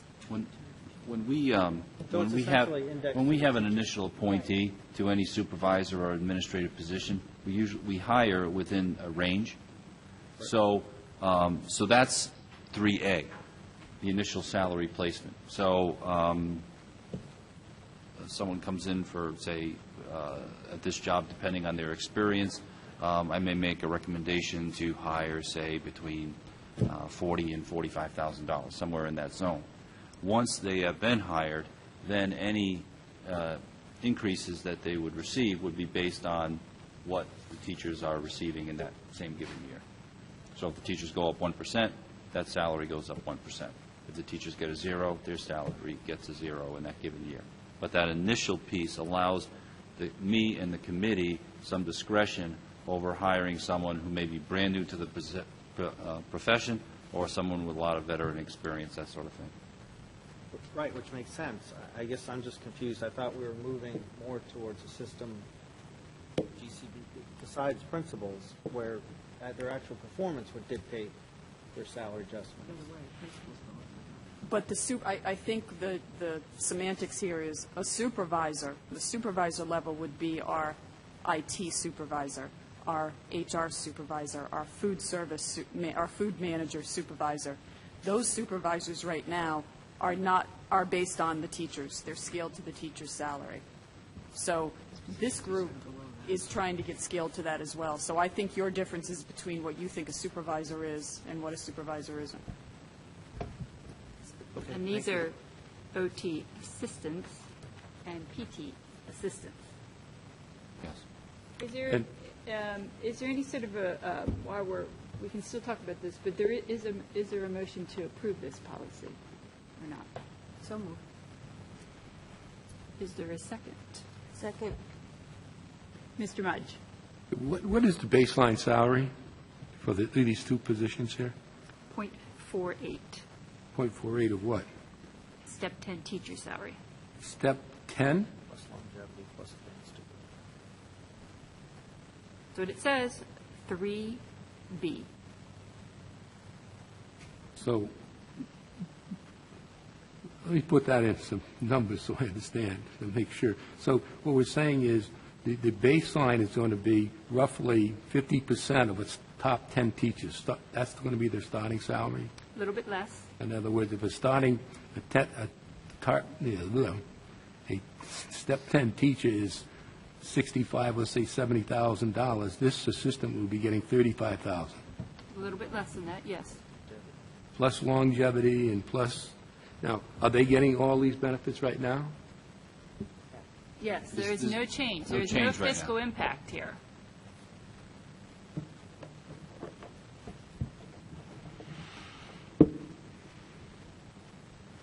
This is not a bargaining unit group. That's why there is the policy. All right. Lorene, we have a motion on the table and a second. All those in favor say aye. Aye. Aye. All those opposed?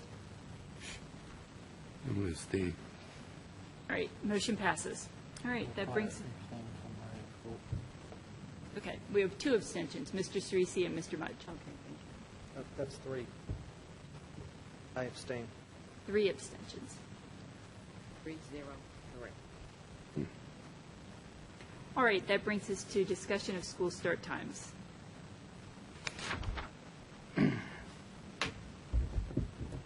Who would like to start off that discussion?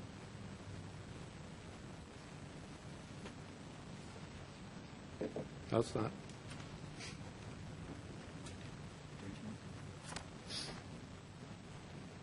If you'd like me to make an opening statement. Yes. Okay.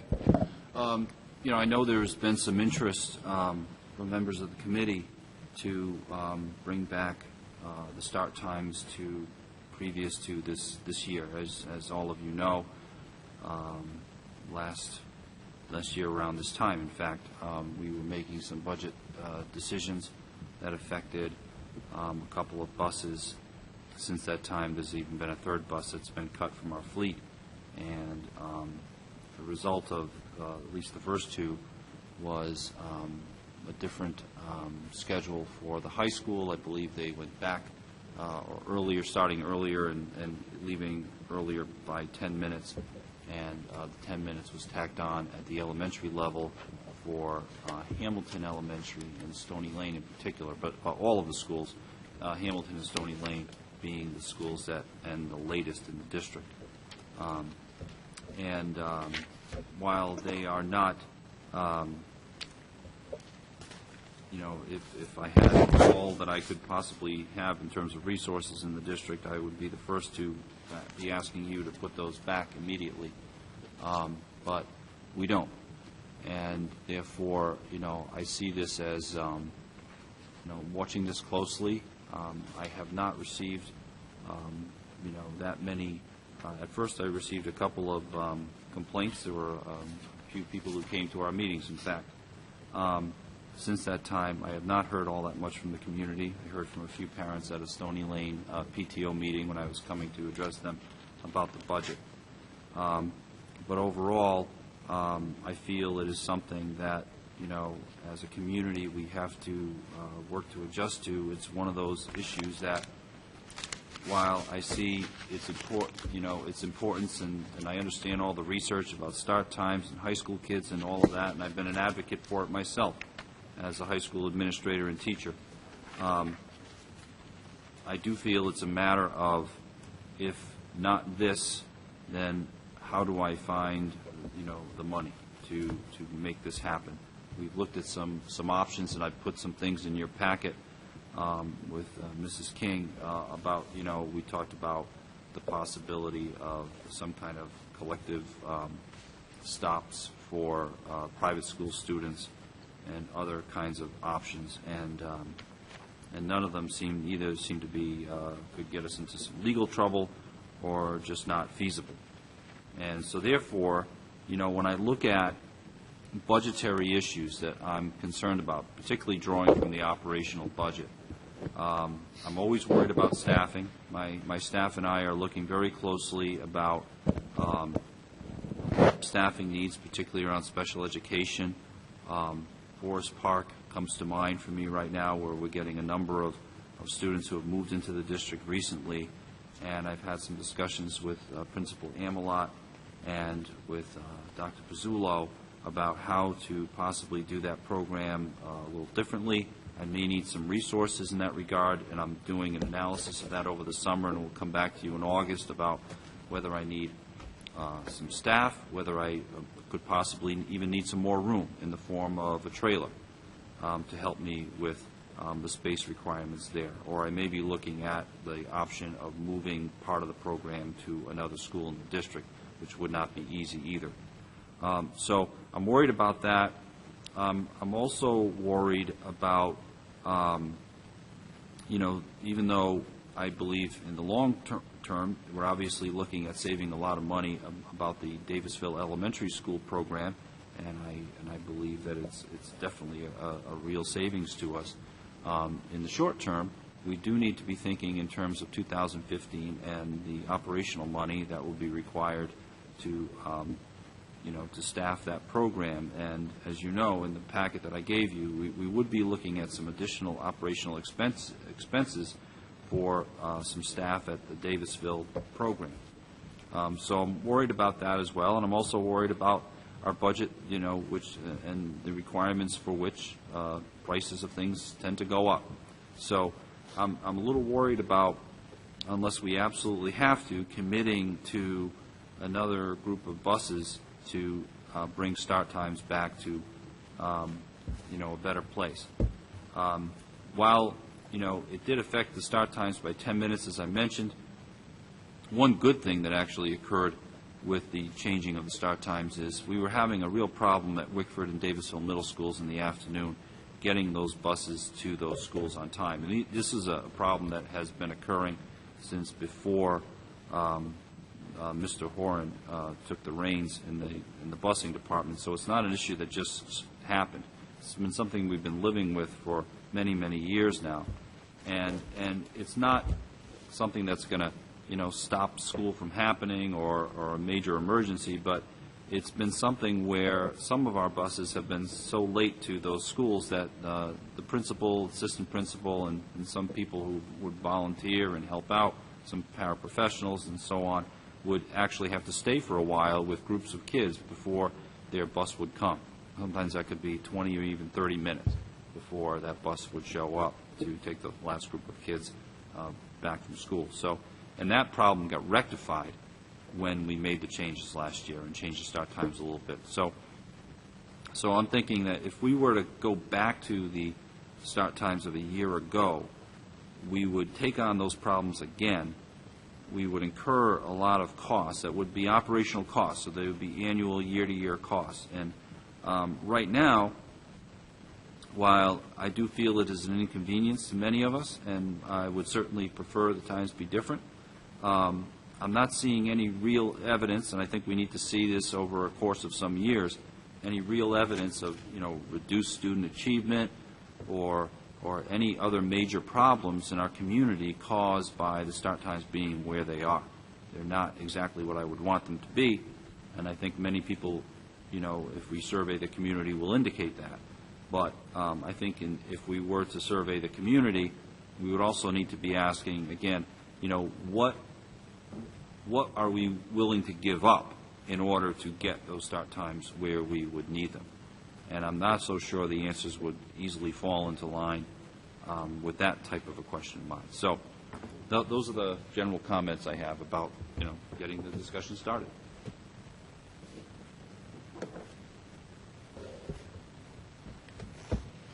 Mrs. Clarkin. When we were talking about the transportation audit and this issue in general a couple of meetings ago, one of the things that we talked about, which Dr. Auger just mentioned as well, was a survey. It could be that people aren't vocal as much now because, they've gotten used to it. They've adapted their schedules.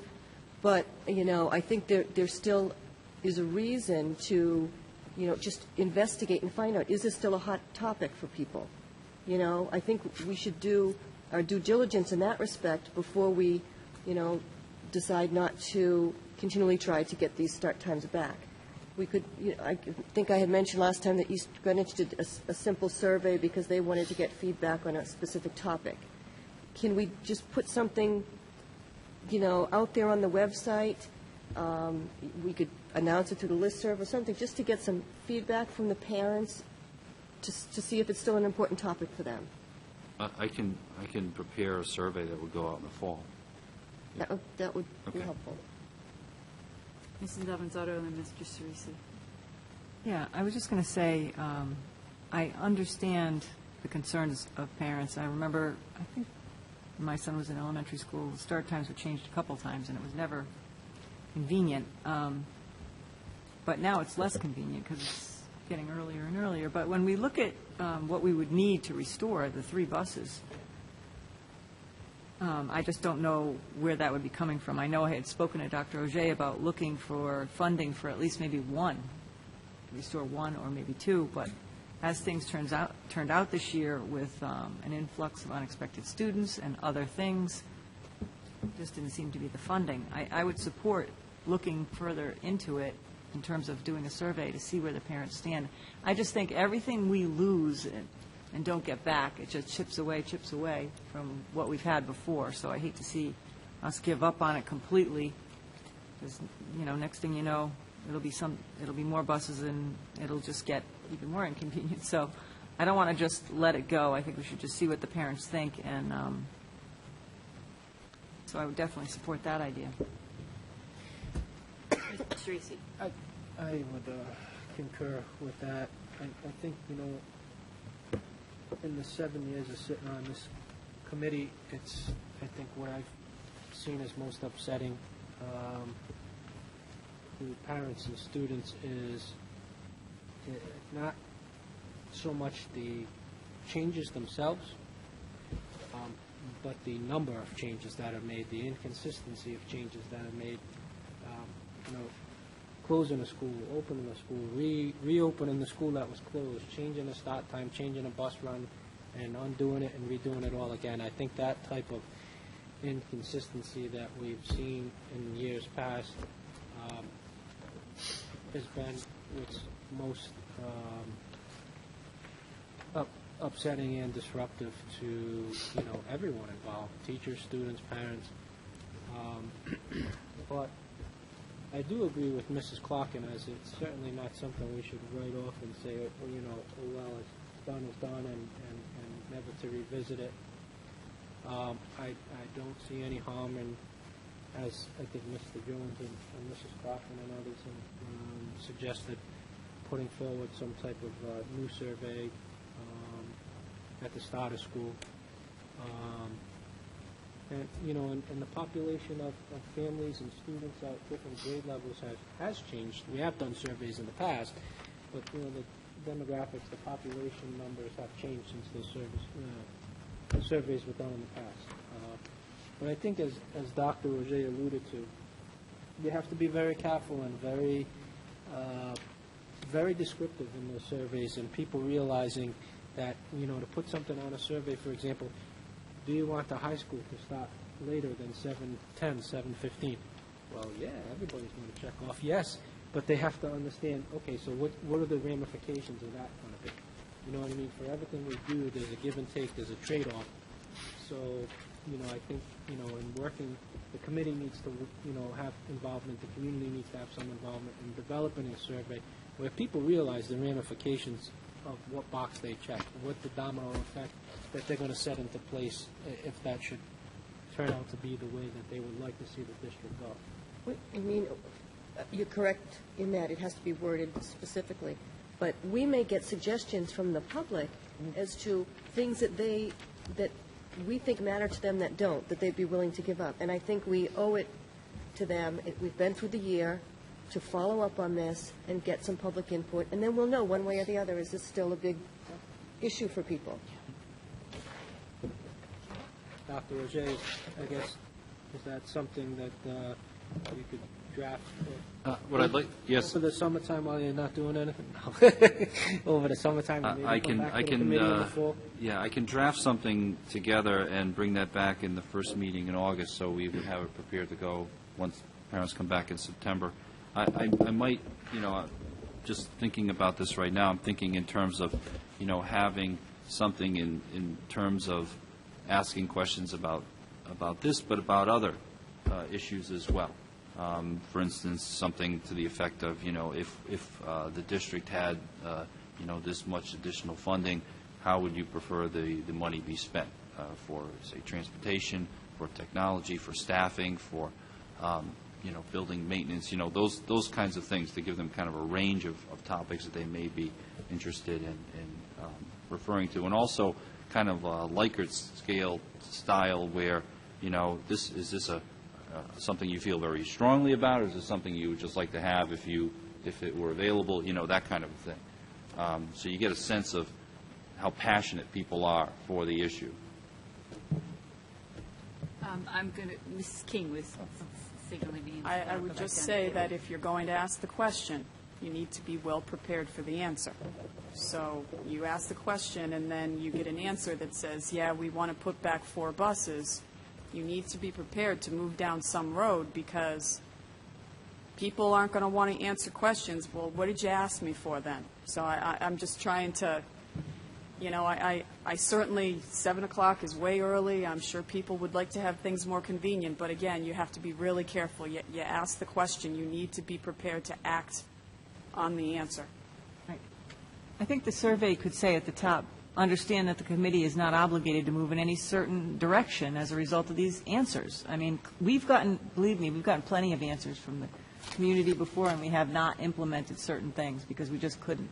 And that's our job. That's where we have to say, look, we just don't have the money to put on 4 buses or whatever. But in order to do our jobs, I think we need to at least ask the question, and I would ask that the committee be given some, and I do understand what you're saying, Mary. I mean, there is an element to that of reality, and I think we need to be aware of that, and maybe even a little disclaimer or something like that would be appropriate. But your opinions may be discarded at the end of this survey, or you can just pay us more taxes if that's what you prefer, which I doubt.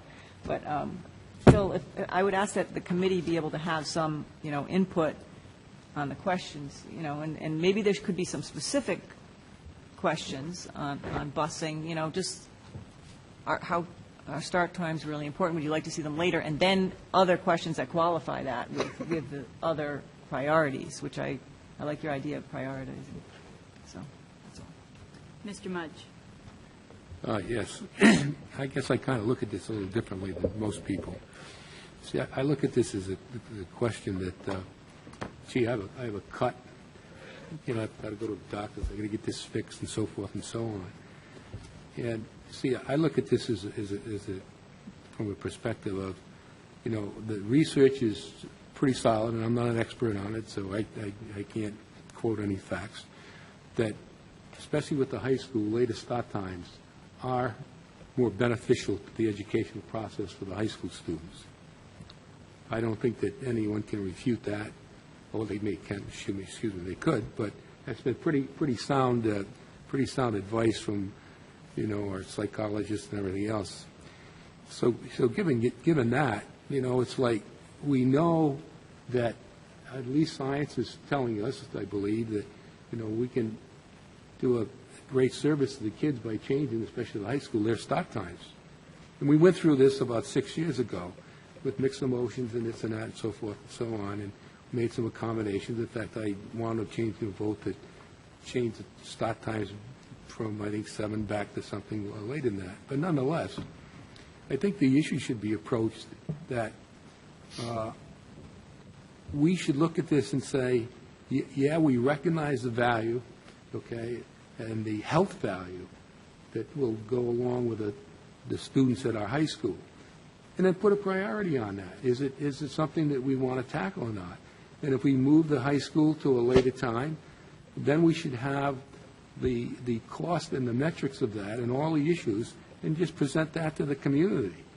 It's it's not if you get a cut how fast it's bleeding, or how if it's not or not. But the fact is, we know that there's an issue, and I believe it's a priority if the people realize that we're going to help the kids, especially at the high school level, to perform better. So if you look at it from that perspective, is again, let's give them a cost. Let's look at the times, and then tell the community, say, look, you want this? This is what it's going to cost. We may have to raise taxes. That's fine. We raise taxes because it may be worth it. It may be a priority. It may be of that significant to the learning process. That's my comment. Mr. Jones. Thank you, Mrs. Page. Just a few things Dr. Ojay said. I think, all of us worry about the Davisville L thing, although, if the projections are right, we're supposed to save close to $1 million starting in year 2. I hope there's certainly funding to cover the operational costs of that stuff. And I agree with Mr. Mudge, which is, I think it's good we ask the community. I think, if we want to say, here's the ramifications, I'm kind of curious that on other stuff, we as a committee say, we think this is a priority and here's how we're going to pay for it. We don't ask the community to come and do that on other issues. So I'm not sure in the sense of asking them to necessarily say what they'll give up. I do agree with Mrs. Larkin that there may be great ideas in the community out there to help us think about this. I think it's part of a larger issue of that hopefully the NEAS self-study and other things will do, which is, where do we really want to go with education in this district, from a master vision to facilities to how the whole educational process runs. And so I think, again, when we know something, at some point, we have to look at it and say, why are we different than other districts in terms of start times? At some point, I think if we realize it's important, we have to make a commitment to at least teeing it up in a fashion that engages the community and really presents the option, and not kind of roll our fingers and say, well, we just don't want to add more buses because buses are problematic right now for us. We do know, based on InfoWorks, that our kids are saying they're missing class at a 20% higher rate than the state average because they're sleeping. So we can talk about the impact, on testing, but we already have data that says our students are this way.